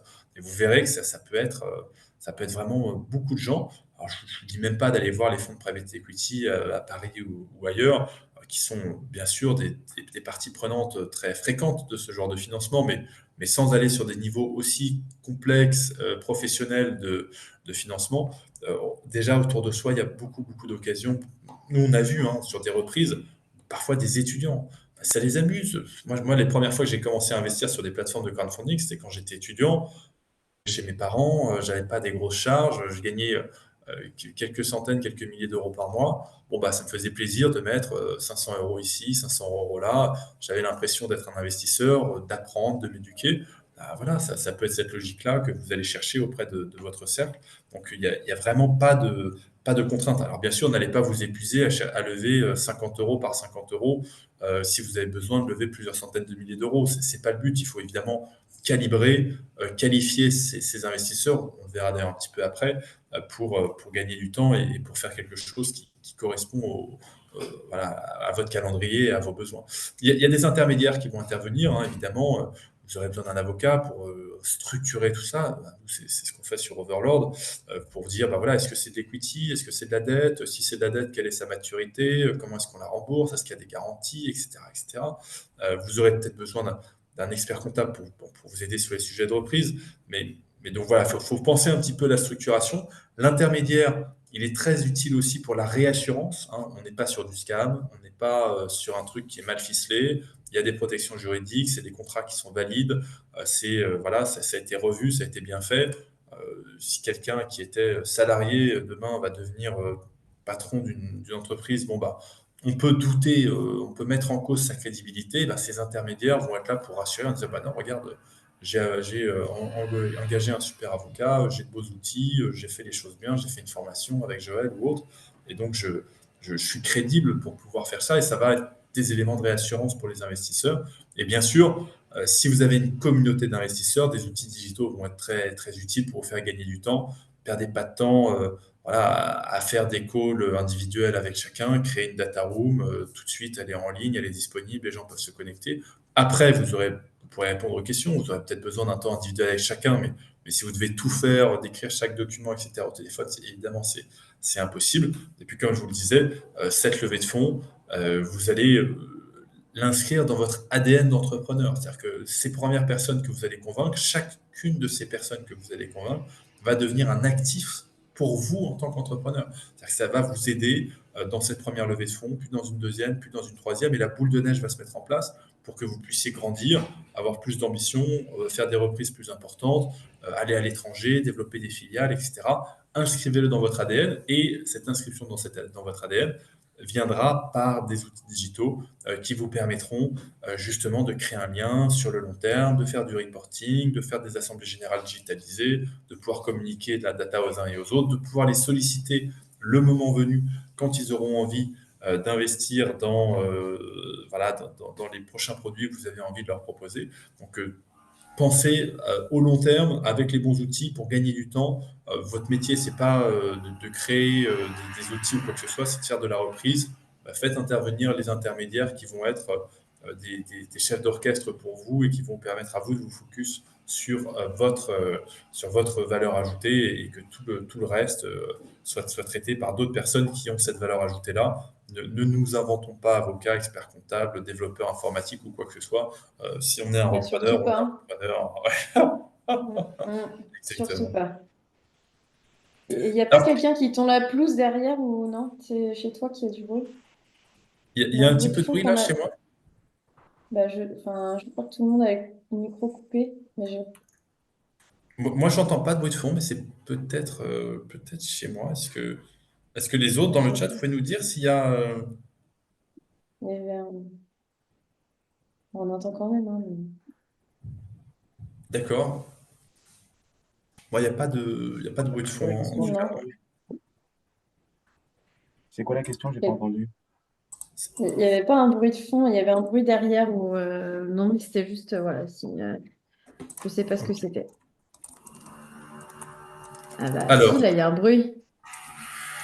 alors ça, c'est peut-être chez moi, parce que là, pour le coup, j'entends quelque Ah, chose. Non, ça, je crois que c'est chez moi, effectivement. Est-ce que ok. je peux faire un peu Bon. de réduction?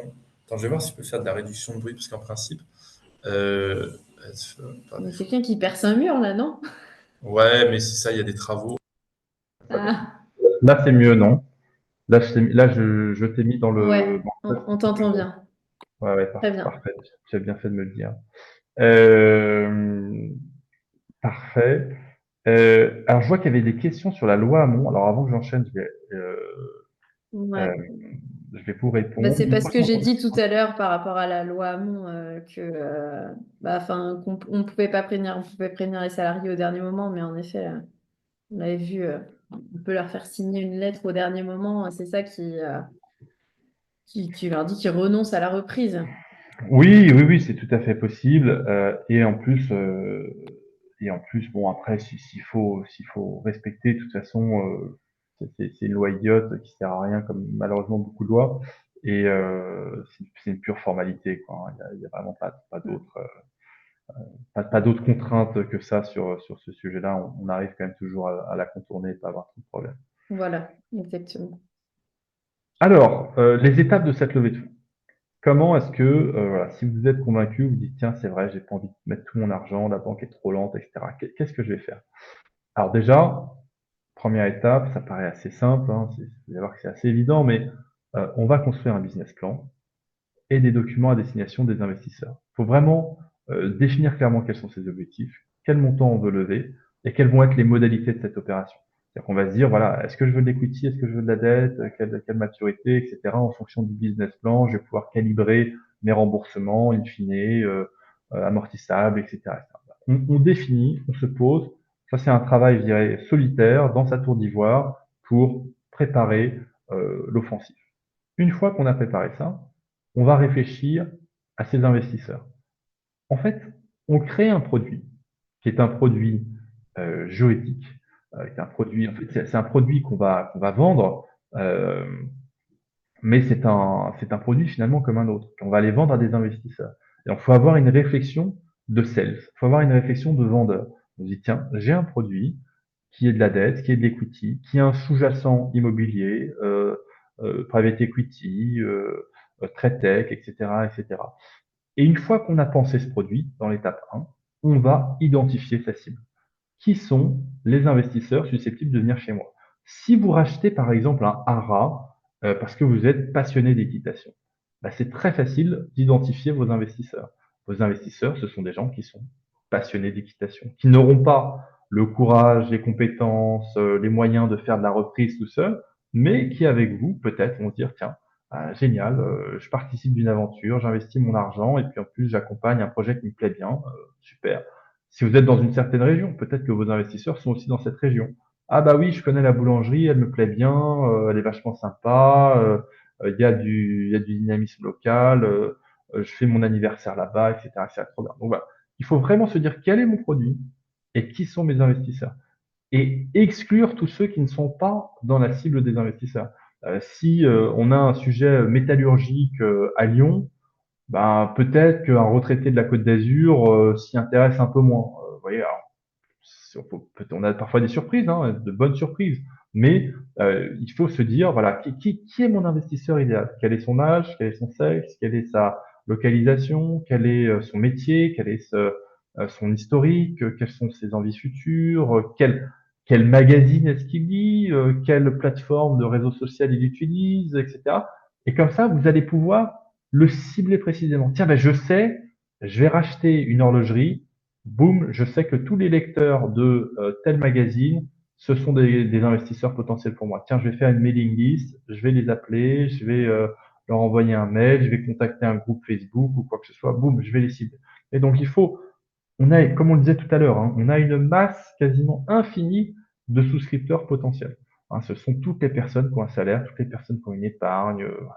C'est quand même, heureusement en France, la grande, grande majorité des personnes, parfois même très jeunes ou très âgées, qu'importe. Dans cette immense masse, on inclut toutes les entreprises, on inclut toutes les associations, régions, etc., etc. Bah, cette grande masse, c'est votre immense marché. Vous devez segmenter et vous devez trouver votre segment à vous, votre approche à vous, et vous allez vraiment commercialiser votre produit d'investissement comme vous commercialiserez n'importe quel autre produit. Et c'est un produit qui est relativement facile à acheter, à vendre, parce que finalement, vous allez proposer de l'épargne. On propose pas aux gens d'acheter un gadget qui va se casser dans 5 jours. Non, là, ils mettent de l'argent sur le long terme, avec du rendement, avec quelqu'un qu'ils aiment. Donc, c'est très important cette phase 2 de ciblage des investisseurs. Une fois que vous les avez ciblés, allez, on y va, on se lance dans le roadshow. Le roadshow, c'est de dire, bah voilà, j'ai mon produit, j'ai ma cible, et ben j'avance, je vends maintenant. J'y vais, je vais aller pitcher s'il faut. Peut-être qu'il y a des événements très utiles pour moi, je vais le présenter à ce moment-là. Peut-être qu'il y a une campagne marketing à faire à tel ou tel endroit, je vais la faire. Peut-être qu'il faut mettre un petit budget là-dessus. Peut-être qu'il faut, comme je vais faire une grosse levée de fonds, que j'en parle dans le quotidien régional. Je vais contacter les 3-4 journalistes qui peuvent me donner une petite encart dans tel ou tel endroit. Donc voilà, là c'est vraiment, après avoir fait le plan stratégique, c'est l'exécution de ce plan stratégique qui ne doit pas être trop long. Hein. Ne perdez pas un temps fou sur ce roadshow. Adaptez-vous, soyez entrepreneurial. Dites-vous, bah, tel discours n'a pas marché, je vais orienter plutôt sur tel autre, je vais faire plutôt sur ça, etc., etc. On tourne le projet comme on l'adapte. Hein. Peut-être que les gens se disaient, tiens, l'equity, ça marche pas bien, je bascule sur la dette. Ah, la dette, là, elle est pas assez chère, je vais remonter un petit peu le taux. Voilà. Il faut avoir l'intelligence du vendeur de savoir pivoter, comprendre la psychologie des gens qu'on rencontre, savoir les rassurer quand ils ont des inquiétudes, savoir avoir les yeux qui brillent, le dynamisme qu'il faut pour les encourager dans dans cette décision d'investissement à vos côtés. Voilà, c'est vraiment un talent de vendeur pour aller rassurer les personnes, créer de la confiance, créer de l'engouement autour de votre produit, créer peut-être de la rareté aussi. Hein, c'est vraiment toutes les techniques d'e-commerce sont tout à fait applicables, hein, ou du commerce en général. Se dire, bah attention, moi je prends que 100 000 euros, hein, donc tu veux y aller, c'est maintenant. Sinon, dans 3 semaines, c'est fini. 100 000 euros, c'est pas beaucoup d'argent, donc ce sera vite levé. Donc, si tu veux le faire, tu le décides maintenant, sinon tu t'arrêtes. On peut tout à fait utiliser de ce genre de stratégies qui sont pas du tout indignes, hein, qui sont celles du commerce, qui ont toujours existé, et puis ce sera très certainement pas. Dans quelques semaines, vous aurez peut-être levé l'argent que vous voulez, et il n'y en aura pas plus. Donc voilà, pensez votre business plan, votre produit, votre cible, on se lance. Une fois qu'on se lance assez vite, on va essayer d'arriver à ce qu'on appelle des lettres d'intention, c'est-à-dire que il faut battre le fer quand il est chaud. On va avoir des discussions avec les investisseurs dès qu'ils sont prêts. Mais alors, dès qu'ils sont prêts, il faut qu'ils soient accueillis quelque part. Il ne faut pas leur dire, ah super, ça t'intéresse, trop bien. Bah, on se reparle dans 3 semaines. Je reviens te voir, je vais parler avec mon avocat, on va préparer un petit truc et puis on te revient. Non, non. Il faut que tout soit prêt. Il faut que tout puisse être signé le moment venu. Dès qu'il y a une marque d'intention, il faut battre le fer quand il est chaud. Vous savez, l'investissement, on va vous dire oui. Si vous retournez un mois plus tard, la personne, elle aura tourné la page, elle sera ailleurs, elle sera plus dedans, elle aura investi son argent dans je sais pas quoi, elle vous a rencontré qu'une fois, elle a dit oui par politesse. Il faut tuer tout de suite les fausses promesses et convertir tout de suite les vraies promesses. Voilà, c'est essentiel, sinon vous allez vous épuiser. Vous allez venir me voir, vous allez dire, ah, c'est bon, Gaspard, ça fait 3 mois que je suis en roadshow, il y a des gens qui m'ont dit oui depuis 2 mois, ils attendent, trop bien, j'ai plus qu'à créer l'entité et accueillir les investisseurs. Bah, non, en fait, il faut le faire vraiment en amont. Il faut le faire dès qu'on commence à parler avec les investisseurs, comme ça on est prêt, il n'y a pas de fausses promesses, on arrive à lever, on arrive à créer cette dynamique. Et c'est et ça permet d'avoir comme ça une levée de fonds vivante, efficace pour pouvoir lever l'argent comme il le faut. Je rebondis sur ta lettre d'intention. Du coup, tu les adresses directement, parce qu'ils savent peut-être pas rédiger une lettre d'intention, tu les adresses directement à l'avocat. Comment Non, ça se passe? c'est le repreneur qui est prêt, qui a déjà, vous voyez, vraiment dans cette phase initiale, hein, les documents investisseurs, c'est ça, on les a rédigés. Donc, ils ont juste, on peut même leur envoyer de manière digitalisée, on leur envoie un lien, on leur envoie un email tout de suite. Alors, s'il faut du papier, on fait du papier, mais on envoie tout de suite le lien et l'investisseur se positionne. Lui, l'investisseur, il faut que ce soit aussi simple que possible, hein, c'est comme un parcours e-commerce ou pour n'importe quoi. Faut pas que ça attende des jours et des jours pour qu'ils comprennent qu'il y a un avocat à saisir ou quoi que ce soit. Dès que son envie est là, boum, il a un RIB, il sait où envoyer son argent, il peut l'investir, il a la documentation à signer. Ça va très très vite. Et vous, l'avantage en plus, c'est que non seulement, alors vous n'avez pas forcément besoin d'avoir une cible quand vous vous lancez dans un roadshow. C'est-à-dire que vous pouvez avoir une cible idéale, mais pas encore tout à fait identifiée. Parce que vous savez que quand viendra le moment de trouver cette cible, peut-être qu'elle va pas rester sur le marché très longtemps, qu'il y aura d'autres personnes intéressées, ou même que le vendeur ne voudra plus vendre ou quoi que ce soit. Donc vous, si vous anticipez votre roadshow, vous pouvez gonfler d'argent sur étagère pour être parfaitement prêt le moment venu. Et là, c'est pas ah attendez, faut que je parle à ma banque pendant 3 mois, puis à mon avocat pendant 6 mois, puis non, je suis prêt, l'argent il est là, je l'ai pas touché, hein, mes investisseurs ils savent, j'ai un accord de confiance avec eux, il sera utilisé que pour la reprise quand je l'aurai identifié, et c'est à ce moment-là que on appuie sur le bouton, on lance l'investissement, on délivre, et c'est là que se concrétise la magie, qu'on n'a pas perdu de temps.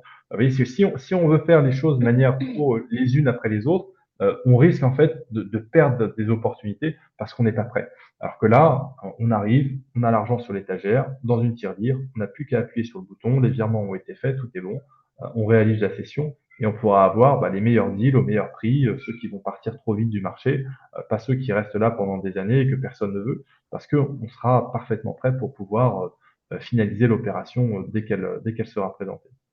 Donc, tu conseilles d'abord d'aller trouver les investisseurs, puis qui nous donnent leur argent, un prête, puis ensuite la cible, et pas l'inverse. D'abord chercher une cible et selon la cible, aller chercher des investisseurs en lien. Il faut faire les Si deux. Il on- faut vraiment faire les deux. C'est-à-dire qu'à partir Ok. du moment où on est décidé, on sait qu'on va faire une reprise, on sait que l'argent sera utile, j'ai même envie de dire, même si on n'est pas certain, on pourra toujours rendre l'argent. Il n'y a pas de drame, on va pas Ouais. le dépenser cet argent. Il sera sur un compte bancaire, il n'y aura pas de frais ou quasiment pas. Enfin, c'est pas le sujet. Donc, il vaut mieux trop anticiper sa levée de fonds que trop anticiper sa reprise et arriver dépourvu. C'est comme celui qui veut acheter une maison et qui voit trop grand et puis qui se rend compte qu'en fait, bah, il n'a pas le financement, il n'a pas je sais pas quoi, il est pas prêt. Et est-ce que c'est pas plus difficile quand on n'a pas encore la reprise d'aller convaincre les investisseurs, vu qu'on ne sait pas exactement sur quelle boîte ce sera? Peut-être qu'ils ne nous suivront pas sur la boîte qu'on a trouvée. Alors, en fait, c'est vrai, hein, c'est évidemment vrai que ce sera plus facile une fois qu'on l'aura identifié, mais l'essentiel de la conviction viendra quand même de l'entrepreneur lui-même, du repreneur qui va les convaincre, qui va leur dire, mais regarde, j'ai telle compétence, j'ai telle motivation, j'ai tel Mm. apport, j'ai telle garantie, etc. Comme c'est lui qui va faire l'essentiel du travail de conviction, il va pas être nécessaire. L'investisseur en question ne va pas faire une due diligence sur la boîte, il va pas aller regarder ses contrats, ses comptes, il va pas s'interroger sur tout ça. On peut lui dresser un profil idéal d'entreprise qui va faire tel chiffre d'affaires, tel niveau de rendement, etc., etc. Et ça suffira pour l'investisseur. Et surtout, ça va créer un appel d'air. C'est-à-dire qu'une fois qu'on a les premiers investisseurs, eh ben, on aura beaucoup plus facilement un deuxième, beaucoup plus facilement les troisièmes. Donc, si on a besoin de finaliser son tour de financement une fois qu'on a identifié la cible et élargir encore un peu plus le cercle, on est beaucoup plus à l'aise face à un investisseur en disant, bah écoute, sache que j'ai déjà 150 000 euros sur le compte, je vais aller à 200 000, pas plus, tu viens pas, j'ai encore 3-4 calls à faire. Voilà, c'est beaucoup plus agréable que de dire, écoute, je cherche 200 000, je dois signer dans 3 semaines et je suis à zéro, est-ce que tu peux mettre les premiers euros, s'il te plaît, ça me permettrait d'accélérer. La conversation est plus délicate. Alors que si on l'a anticipé, on va arriver beaucoup plus fort face aux vendeurs, face aux autres investisseurs. On va créer cet engouement, cet appel d'air. Donc vraiment, il faut dès que possible anticiper le sujet de son financement, surtout vis-à-vis d'investisseurs qui ne sont pas des investisseurs professionnels, encore une fois, c'est-à-dire que c'est pas une banque qui a besoin de voir les comptes de la société, etc., etc. Ils ont beaucoup plus de flexibilité, beaucoup plus de souplesse, donc ils seront assez ouverts à vous encourager dans ce financement. Et puis vous, une fois qu'on voit des investisseurs, on se sent aussi pousser des ailes, on a envie d'aller plus vite, plus grand. On va peut-être tiens changer la taille de sa cible parce qu'on dit bah finalement j'ai plus de moyens que je ne le croyais, donc je vais adapter un petit peu ma recherche Exactement. aussi en Mm. fonction de ce que je veux. Peut-être moins Ça bloqué, peut- en effet, en se disant peut-être que je vais sur une cible où j'aurai jamais mon financement, où je pourrai jamais financer, que là, du coup, à Exactement. l'inverse, on a moins de blocage pour le coup. Exactement. Mm. Exactement. Ok. Alors, cette structuration, elle va s'inscrire dans un cadre juridique et réglementaire, hein. Il faut aborder la chose sérieusement. Donc, ne vous en faites pas trop, hein. C'est-à-dire que c'est pas à vous de devenir avocat du jour au lendemain et de tout comprendre. Mais c'est ce qu'on disait tout à l'heure. Il faut choisir la bonne structure juridique. Est-ce que ça va être de la SAS? Est-ce que ça va être de la société civile? Ça va dépendre de critères fiscaux. On va rédiger les statuts ensemble, le pacte d'actionnaires, ce genre de choses. On va se mettre en conformité réglementaire. La vraie question, c'est à qui est-ce que vous allez vouloir proposer les titres financiers que vous avez préparés. Si vous avez envie de faire ce qu'on appelle une offre au public de titres financiers, c'est-à-dire que vous avez envie de faire venir beaucoup de tout petits souscripteurs, c'est l'exemple de la boulangerie que je prenais tout à l'heure. Tiens, ben voilà, c'est une boulangerie célèbre localement, ça vaut la peine d'investir dedans. Venez avec moi et on fait des pubs sur Facebook et on fait des événements locaux et on fait plein de choses pour toucher beaucoup, beaucoup de petits investisseurs. On a besoin de 500 000 euros et on va chercher 500 personnes à 1 000 euros. Bon, bah, il y a un petit cadre réglementaire à prendre en compte. C'est léger, hein, c'est vraiment un simple document à déposer auprès de l'AMF. C'est pas très contraignant, mais il faut le faire. Il faut le faire parce que sinon, bah, on risque d'être en violation de la loi et ce serait évidemment dommage de mettre en danger sa reprise et ses investisseurs si on n'a pas fait les choses dans le bon ordre. Donc simplement anticiper la chose, c'est possible de le faire. Faut pas le prendre, voilà, faut pas le prendre à la légère, mais il faut juste s'y prendre sérieusement pour que ce soit bien fait. Et évidemment, la protection des investisseurs qui auront des droits, des obligations, de la gouvernance, tout ça, qui va permettre de rassurer, de créer un cadre fort pour que le jour où on arrive de face à l'investisseur, encore une fois, tout soit prêt, tout soit rassurant. C'est pas brinque-ballant. Si il veut lire de la documentation, il peut la lire. Elle est prête, elle est là. S'il veut comprendre quoi que ce soit, il peut passer un coup de fil à l'avocat ou à l'intermédiaire, à qui que ce soit, pour avoir plus de clarté sur ces questions fiscales, ces questions diverses et variées. Comme ça, le cadre est très professionnel et ça va vous aider à rassurer les investisseurs qui seront d'autant plus partant de venir financer votre reprise. Est-ce que vous avez des questions peut-être d'ici là? Je regarde un petit peu. Il faut malgré tout un délai de 6 à 9 mois pour finir une levée de fonds, alors que la cible opportunité, elle est sur le très court terme. Bah, Soulé, oui, ça dépend, hein. Tu sais, moi je dis toujours à mes clients, le délai pour faire euh, une levée de fonds, euh, elle va dépendre des ressources que tu émets et du temps que tu veux y allouer. C'est-à-dire que si tu veux aller très vite, très fort, c'est possible. Et si au contraire tu te dis maintenant je vais faire une reprise d'ici la fin de l'année, tu peux y aller beaucoup plus doucement et ce sera suffisant. Mais on a vu des gens lever comme ça auprès de communautés plusieurs millions d'euros en quelques mois, en beaucoup moins que 6 ou 9 mois, hein, pour pouvoir aller pour pouvoir euh, pour pouvoir grossir très vite. Donc c'est une question de ressources, du nombre de personnes qui vont se mettre sur cette levée de fonds, du nombre voilà d'intermédiaires, hein. Tu peux travailler même avec des agences marketing, avec des agences ads ou quoi que ce soit qui vont venir t'accompagner pour grossir l'effet de levier, et aller chercher plus d'investisseurs. Donc c'est tout à Puis fait envisageable. l'opportunité, même si c'est sur du très court terme, ça peut être aussi sur du long terme. On ne trouve pas l'opportunité non plus du jour au lendemain, Tout à fait. hein. Mais Ouais, exactement. le délai moyen, c'est quand même 2 ans. Donc, Ah oui, quand même, ouais. Donc, ouais, ça se trouve pas non plus du jour au lendemain. Et demander une avance bancaire comme pour les ventes achats dans l'immobilier, alors non, je pense pas que la banque te fera une avance pour acheter une boîte, hein. Enfin, en ouais, tout ça cas, bien sûr, c'est le défaut des banques, effectivement. Elles sont ouais. pas. Euh, Déjà, ils ont du mal quand tu leur présentes un dossier bien carré. Alors, si tu leur demandes une avance, je ouais, pense que là, compliqué. Ouais. ouais, tout à fait. Ouais. Euh, parfait. Si vous avez d'autres questions, n'hésitez surtout pas. Alors, sinon, je continue. Alors, les bénéfices pour l'entreprise. Voilà. L'idée, c'est que quand vous allez faire votre levée de fonds, non seulement vous allez avoir de l'argent, mais vous n'aurez pas que de l'argent. C'est-à-dire que vous allez avoir la structure financière qui vous convient. Donc, c'est pas n'importe quel argent qui vient. C'est pas l'argent de la banque qui vous impose un échéancier très strict, des pénalités, des frais dans tous les sens, etc. C'est vraiment sur mesure. C'est ce dont vous avez besoin.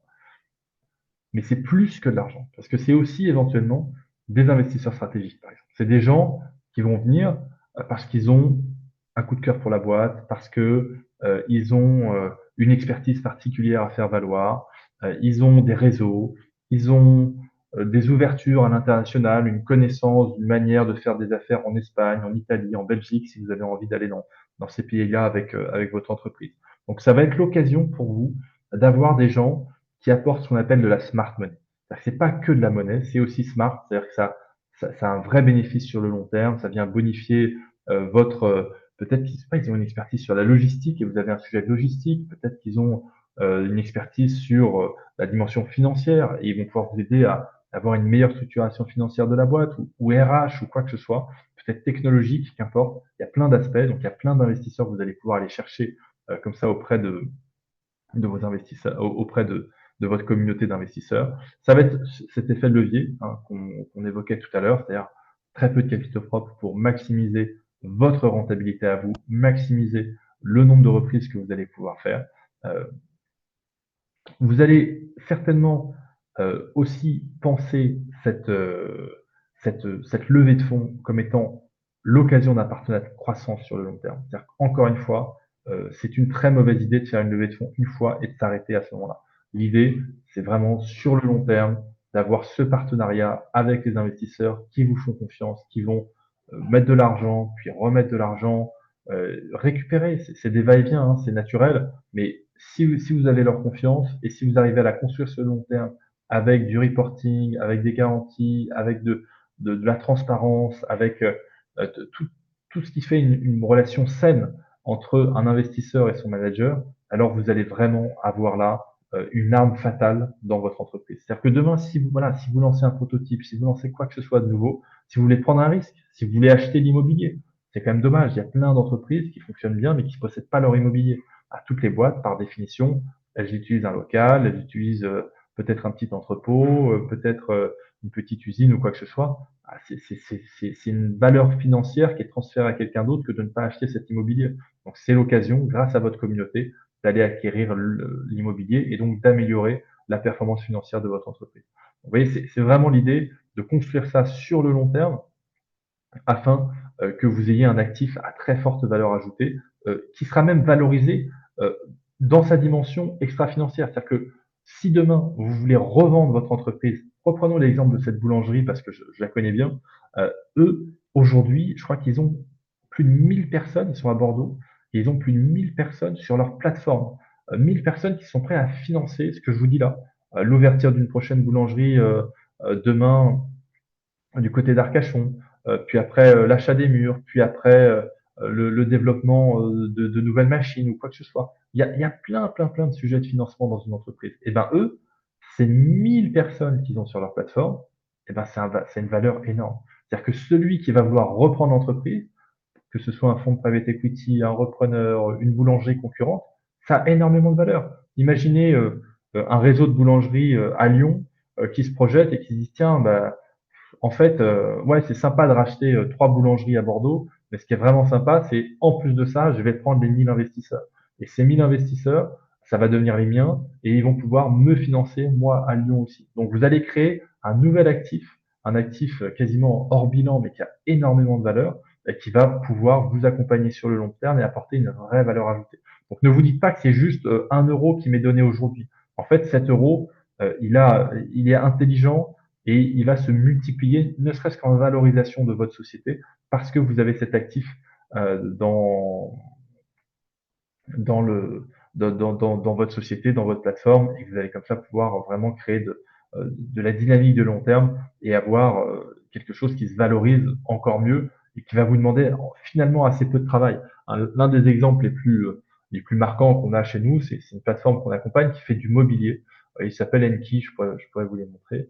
Euh, ils, euh, leur business model, c'est d'acheter des meubles et de les louer en leasing à des locataires qui vont en devenir propriétaires au bout de quelques années. Et ben forcément, comme c'est des meubles de très haute qualité, ils avaient besoin de sommes importantes pour pouvoir acheter ces meubles. Et ben, ils n'avaient pas les moyens en fonds propres pour pouvoir le faire eux-mêmes. Donc, ce qu'ils ont fait, c'est qu'ils ont fait appel à notre technologie, à notre savoir-faire, pour pouvoir plugger un espace et faire grandir une communauté. La communauté, c'est très facile de les convaincre. Il y avait un rendement mensuel, il y avait un taux d'intérêt qui était sympa, il y avait un actif sur lequel ils pouvaient avoir un gage. On avait prévu un gage, donc une garantie. Franchement, il y avait très peu de risques pour cette communauté. Hein. Tous les prêts ont toujours été remboursés. Aujourd'hui, ils y mettent quasiment aucune ressource. Hein. Il n'y a pas une personne à temps plein, il n'y a pas un rendez-vous qui est fait avec les investisseurs ou quoi que ce soit. C'est vraiment uniquement du digital. Eh ben, ils lèvent plus de 600 000 euros par mois sur leur technologie. Donc, imaginez ça appliqué au business que vous avez envie de reprendre demain. Si vous avez cette espèce de banque à disposition qui peut générer 600 000 euros bah, pour embaucher des commerciaux, pour aller chercher de la croissance externe, pour développer de nouveaux produits, etc., etc. Ça a une valeur incroyable, cette communauté. Donc, c'est vraiment aujourd'hui un actif. On voit les sociétés très solides, très pérennes. Elles se, elles ne se contentent pas que de l'argent. Elles voient évidemment l'avenir dans la construction de ce réseau solide qui va permettre d'avoir une croissance incroyable. Parce que là, Enki, c'était une petite boîte. Ben voilà, aujourd'hui, ça devient une très grosse boîte. Ils vont faire des très gros hôtels. Ils n'auraient jamais pu. Il se serait interdit d'avoir cette clientèle-là. Comment est-ce qu'ils auraient pu financer 1 million d'euros pour le mobilier d'un hôtel à Ibiza? Ben, ils n'auraient pas pu. Sauf qu'avec cette plateforme, ils ont pu, ce qui leur a ouvert de nouveaux marchés, ce qui leur a permis de créer beaucoup plus de chiffre d'affaires. Enfin, c'est une dynamique générale qui est très positive pour votre entreprise que d'avoir cette logique-là communautaire de levée de fonds auprès des gens qui vous aiment bien, qui sont convaincus. Encore une fois, c'est une boule de neige, ça peut commencer petit, c'est pas grave. Ce qui compte, c'est qu'on l'entretienne, qu'on la fasse grandir, qu'on ait cette relation saine avec eux pour aller chercher de la croissance sur le long terme et des effets, des externalités un peu dans tous les sens afin de grandir votre activité. Je ne sais pas si vous avez des questions un petit peu sur ces sujets-là. Ah bah tiens, Cédric a été très sympa, il a mis le site Enki dans la conversation. Si vous voulez aller découvrir un peu ce qu'ils font, vous verrez un peu un exemple de plateforme de financement qui a été mis en place. Donc voilà, ce que je vous dis, c'est que l'aspect technologique va être essentiel. C'est-à-dire que sans une technologie, Anti ne pourrait pas avoir ces milliers d'investisseurs, pareil pour ces autres boulangeries, etc., etc. Ça peut être gérable peut-être avec 3, 4, 5 personnes. J'imagine que déjà à 6, ça devient pénible parce qu'il faut envoyer dans tous les sens de la documentation, des DocuSign, etc., etc. Donc ça va être essentiel de s'appuyer sur une technologie qui est fonctionnelle, qui va vous permettre comme ça d'avoir un grand nombre d'investisseurs dans des outils qui sont simples, qui sont pensés pour créer de la transparence, créer de la récurrence aussi, hein, tout cet aspect de gamification qui fait que l'investisseur trouve un plaisir à investir et qui va trouver ça presque drôle, presque amusant, étonnant. Ça, c'est très important pour lui. Il va y avoir des petits mécanismes, des petits gadgets hein, technologiques. C'est pas beaucoup plus que ça, mais pour lui, ça a une importance et ça justifie son envie d'investir et son envie de connaître la société, de découvrir ses produits, de découvrir ses équipes, de savoir qui travaille dedans. Ça va être vraiment une relation nouvelle qu'on va construire avec ces gens-là grâce à une technologie bien pensée qui va vous permettre voilà, à la fois de rassurer, de scaler et de se dire, ben, en fait, peut-être que demain j'ai des grandes ambitions, peut-être que oui, tiens, je ne l'imaginais pas parce que je pensais que j'allais croître lentement, mais voilà, faire un hôtel à Ibiza, ouvrir une filiale à l'étranger, racheter un concurrent que je pensais racheter dans 5 ans, en fait, je vais peut-être le racheter dès l'année prochaine. Les choses peuvent aller très vite avec cette communauté. Donc, il faut vraiment pas la négliger, faut la choyer, c'est un actif que vous allez euh, améliorer, peaufiner, dynamiser dans le temps pour qu'il soit de plus en plus puissant. Et voilà, et ça va vraiment faire partie. Il vaut mieux avoir une communauté d'investisseurs dynamique que des machines vieillissantes, parce que les machines vieillissantes, elles peuvent être changées grâce aux investisseurs. Les investisseurs, ils peuvent venir vous sauver le jour où ça va mal, ils peuvent vous accompagner le jour où vous grandissez. Il y a toute une relation assez unique et assez particulière que vous aurez avec ces investisseurs. Le but, c'est que la communauté soit grande, qu'elle puisse être puissante, qu'elle puisse être sur des montants importants. Hein. Ça peut être plein de petits, mais ça peut mettre plein de moyens ou plein de gros, ce qui va vous permettre à vous, voilà, l'argent c'est quand même le nerf de la guerre dans tout business. Si on en est dépourvu, on sera pas aussi efficace qu'on veut l'être. Le chiffre d'affaires c'est une chose, et encore, non pas seulement le chiffre d'affaires, mais les encaissements. Hein. On sait qu'aujourd'hui il y a même plein de sujets d'encaissement tardif parce qu'il y a des délais de paiement qui s'accroissent. Justement, peut-être qu'on peut faire de la facturage avec sa société. En fait, il faut vous projeter, c'est la banque de demain. C'est-à-dire que c'est vraiment se dire, les banques ne jouent plus leur rôle, elles ne sont plus que des monopoles qui abusent d'une situation donnée, qui sont gavés de frais et de réglementation pour pouvoir payer, enfin de frais pour pouvoir payer justement cette masse réglementaire. Bah, imaginez demain un monde autre, moins intermédiaire, beaucoup plus direct, où vous pouvez, avec votre communauté d'investisseurs, qui plutôt que de mettre l'argent dans une banque qui n'est pas du tout sécurisée en réalité, pourra le mettre chez vous, pourra accompagner la croissance de vos entreprises, vous accompagner sur le long terme, créer du dynamisme. Voilà, c'est ce qu'on disait, c'est beaucoup plus de valeur ajoutée qu'une simple banque qui, pour le coup, elle, n'est que de l'argent froid, sans aucune autre valeur ajoutée. C'est, je crois, vraiment l'occasion de faire un virage technologique moderne. On évoquait tout à l'heure les sujets d'IA, de SaaS et autres, tout ce qui peut exister pour faire passer son entreprise dans une nouvelle dimension. Bah, c'est exactement ça. C'est-à-dire se dire qu'il n'y a pas que le réseau bancaire classique, pénible, chronophage, coûteux qui existe, mais il y a aussi des solutions technologiques pour avoir du financement, pour dynamiser sa croissance. Et il faut pas passer à côté parce que si on passe à côté, on va, on va rater beaucoup de choses. Je vous donne un petit exemple d'une reprise qui s'est faite. Gaspard, je t'interromps, est-ce que juste avant, on est d'accord que, parce que là, du coup, tu nous parles de plateforme, pour ceux qui n'en connaissent pas, tu as monté une plateforme de financement, c'est bien ça qui, du coup, est... Oui, alors ben, en fait, c'est exactement. C'est-à-dire que nous, on fait le juridique et on fournit la plateforme avec. Et la plateforme, elle est en marque blanche. Alors, je reviendrai là-dessus après si vous voulez, mais l'idée, c'est que Ah oui, pardon, non, excuse-moi. non, non, non, bien sûr, mais je veux dire, vous achetez vous aurez une marque, vous aurez une société qui aura une marque, et ben ce sera votre plateforme en marque blanche. C'est ce que je vous disais tout à l'heure, c'est vraiment que vous allez avoir euh, euh, votre communauté dessus, uniquement vos produits. C'est-à-dire que en fait, le crowdfunding a bien marché, hein. Le crowdfunding, c'est 2 milliards et demi par an, hein. C'est beaucoup d'argent. Mm. Mais ce qui est gênant, c'est qu'il y a toujours cet intermédiaire qui coûte cher, qui va vous prendre 10%, qui va vous prendre des frais de dossier, des lenteurs, etc., etc. Là, personne n'est là pour vous juger. Vous êtes jugé en direct par les gens qui investissent chez vous. C'est votre plateforme, c'est votre marque, c'est votre communauté. Et grâce à elle, comme je disais tout à l'heure, vous remplacez la banque et vous avez la croissance que vous avez envie d'avoir avec elle. Et puis, Donc, on a aussi tout en un avec conseil et enfin, ça évite d'avoir plusieurs intermédiaires différents et je pense que ça facilite clairement les choses.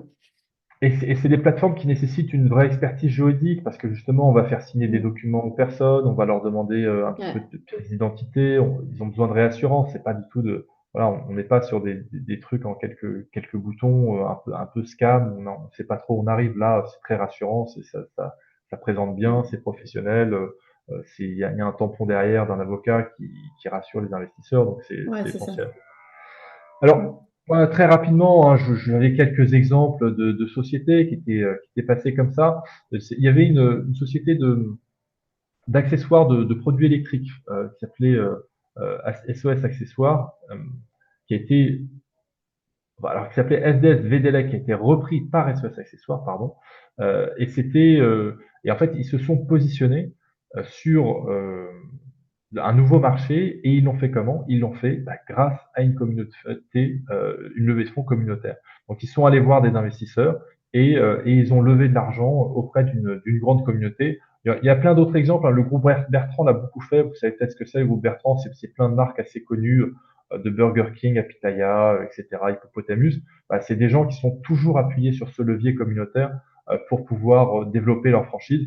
Ils ont tout de suite compris l'intérêt de la dette et comme ils avaient besoin avec des marques assez fortes qui ont beaucoup de passages, qui ont besoin d'être connues, ils ont fait une pierre de coups ils ont financé leur développement grâce grâce à ce nouveau modèle de financement plutôt que les circuits traditionnels qui étaient un petit peu trop longs et qui n'arrivaient pas en fait à éponger tous leurs besoins et toutes leurs demandes parce que ces très gros groupes là aussi on peut penser qu'ils ont accès aux banques, c'est vrai, mais comme tout le monde c'est dans une certaine limite et cette limite elle peut frustrer et ralentir leur croissance.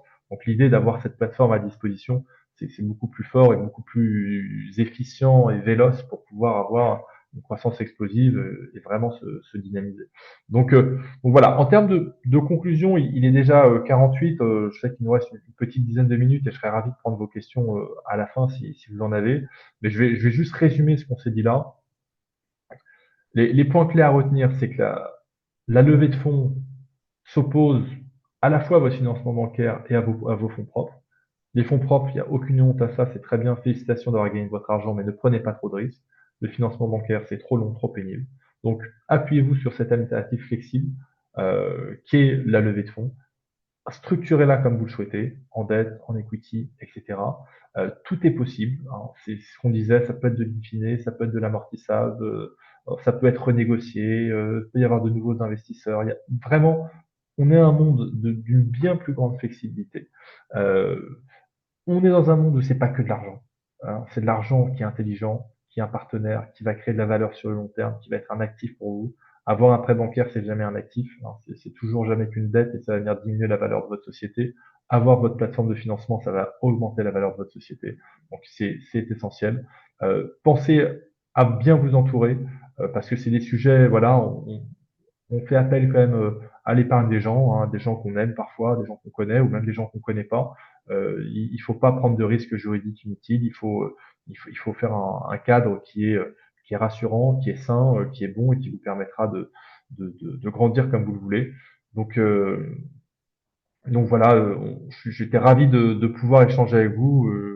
Et Je vous laisse si mon je peux. numéro. Franchement, merci beaucoup. Tu voulais, je t'ai coupé, vas-y, dis. Je Non, non, t'écoute. rien du tout. Je concluais. Je serais ravi de Où est-ce continuer qu'ils les peuvent te échanges avec chacun. contacter? Sur C'est LinkedIn, ça. rajoutez-moi, n'hésitez pas, c'est le plus simple. Sur mon email si vous le souhaitez. Je vous enverrai mon calendrier si vous voulez Voilà. qu'on échange, j'en serais très heureux. Mon téléphone est là aussi. Et merci Joël d'avoir organisé cet échange, j'en étais ravi. Bah, écoute, moi, je voudrais juste rajouter par rapport justement au financement bancaire où tu disais que c'était long, compliqué, mais c'est surtout qu'aujourd'hui, on est de moins en moins sûr d'avoir notre prêt bancaire. Donc, en fait, aller faire monter un dossier, trouver une entreprise, faire une LOI, donc avoir des frais d'avocat, des frais comptables pour au final, à la fin, ne pas être sûr d'avoir son prêt parce qu'il nous demande beaucoup d'apports, parce qu'il nous demande des garanties sur notre tête qu'on n'est pas forcément en capacité, et qu'on n'a pas vraiment envie de donner. Et ben, en fait, ça reste vraiment une alternative qui est très peu connue. Et merci en tout cas du coup de nous l'avoir partagé. J'ai moi-même appris des choses parce que c'est toujours, on apprend toujours des choses face à un avocat. Donc franchement, j'adore. Et je trouve ça génial ce que tu fais, continuer à former les gens et démocratiser. Donc merci beaucoup en tout cas. Bah écoute, avec très très grand plaisir. J'étais ravi. Merci d'avoir été dynamique dans la conversation. Ça l'a rendu beaucoup plus agréable. Si vous avez des questions, n'hésitez pas. Ouais, Merci Mathieu, merci Tantli, Turco, Mathias. Ça me fait très plaisir. J'ai été ravi de cet échange. J'espère que ça vous aura ouvert un peu les chakras sur des Mm. mondes parallèles. Je suis très admiratif de ce que tu fais aussi, Joël. C'est du très très beau travail et c'est voilà, on partage cette même envie de partager nos conseils, nos connaissances, d'éduquer la culture financière, la culture de la reprise. Il en faut en France, c'est essentiel, hein. Il y a un énorme mouvement de baby Ouais, boomers qui vont partir à la retraite et qui auront besoin de repreneurs aguerris, tout compétents. à Donc, fait. bravo de faire monter tout le monde en compétence, Joël, et merci de m'avoir invité. Et en tout cas, si tu es disponible à mon séminaire, tu es bien sûr invité. Ben, Si j'en serais jamais tu ravi. as envie de venir, voilà, n'hésite pas si tu es dispo. C'est un pont des 4 jours, donc peut-être que certains seront partis en vacances pour profiter du pont. Mais voilà. Et j'avais une dernière question. Quelles sont les erreurs classiques pour les repreneurs en levée de fonds? Est-ce que des fois tu vois des erreurs vraiment à pas faire et comment on pourrait les éviter sans perdre trop de cheveux? Alors, c'est ce qu'on s'était dit. N'allez pas parler à vos investisseurs tant que vous n'êtes pas prêt, parce que vous ne saurez pas quoi leur dire. Vous allez, si vous anticipez cette conversation-là, ils vont vous trouver pas sérieux, pas préparé. Même s'ils vous disent oui, en fait, parce que vous n'êtes pas prêt, vous pouvez pas les prendre. Donc, n'anticipez pas cette phase-là. Vraiment, la préparation, vous savez, c'est cette image de si tu veux couper un arbre avec une hache qui est tout émoussée, il va te falloir des heures, des années. Avec une hache bien aiguisée, ça va être très rapide. C'est vraiment cette idée-là. La préparation est essentielle et après, on passe à l'exécution. C'est ça. Gardez la flexibilité. Mettez-vous dans une optique de vente, vraiment. Hein, vous proposez quelque chose en échange de l'argent. Soyez comme un tout bon vendeur convaincu que c'est un super produit, que ça a de la valeur, que ça va en prendre dans le temps, qu'il y a un très gros potentiel. Voilà. Ayez cette logique-là. Et après, partons ensemble à l'abordage des 6 000 milliards qui dorment sur les comptes épargne et qui sont mal utilisés. C'est une catastrophe, c'est triste comme tout. Ouais. Donc vraiment, il faut se dire qu'elle est là, que c'est sain ce que vous allez faire, que c'est bon pour l'économie, que c'est un bon investissement pour eux. N'ayez Et aucune puis, honte à faire, au contraire. pour- même pour tous ceux qui ont déjà vendu leur entreprise et qui veulent réinvestir leur argent, tu sais bien, pour éviter la fiscalité, avec Alors l'article là, 150 TBA, enfin, clairement, boulevard, voilà, évidemment. il y en a plein qui cherchent en fait. Et j'en ai encore un qui a pris rendez-vous avec moi sur mon calendrier. Il m'a dit, je suis investisseur, est-ce que ça vous intéresse? Ben, bien sûr, en fait. Génial. J'ai des repreneurs qui derrière cherchent à reprendre, donc oui. Ok. Trop Bon, bah, bien. très bien. Bon, Franchement, bah, top. merci à Merci tous. pour tout ça. J'étais ravi de cet échange. Je vous salue Moi tous. aussi. N'hésitez pas à me contacter sur LinkedIn ou quoi que ce soit. Je serais ravi de continuer à échanger. Et à très bientôt, alors Joël. Ça marche. Merci. Salut. Merci à toi. Au revoir à Salut. tous. Au revoir.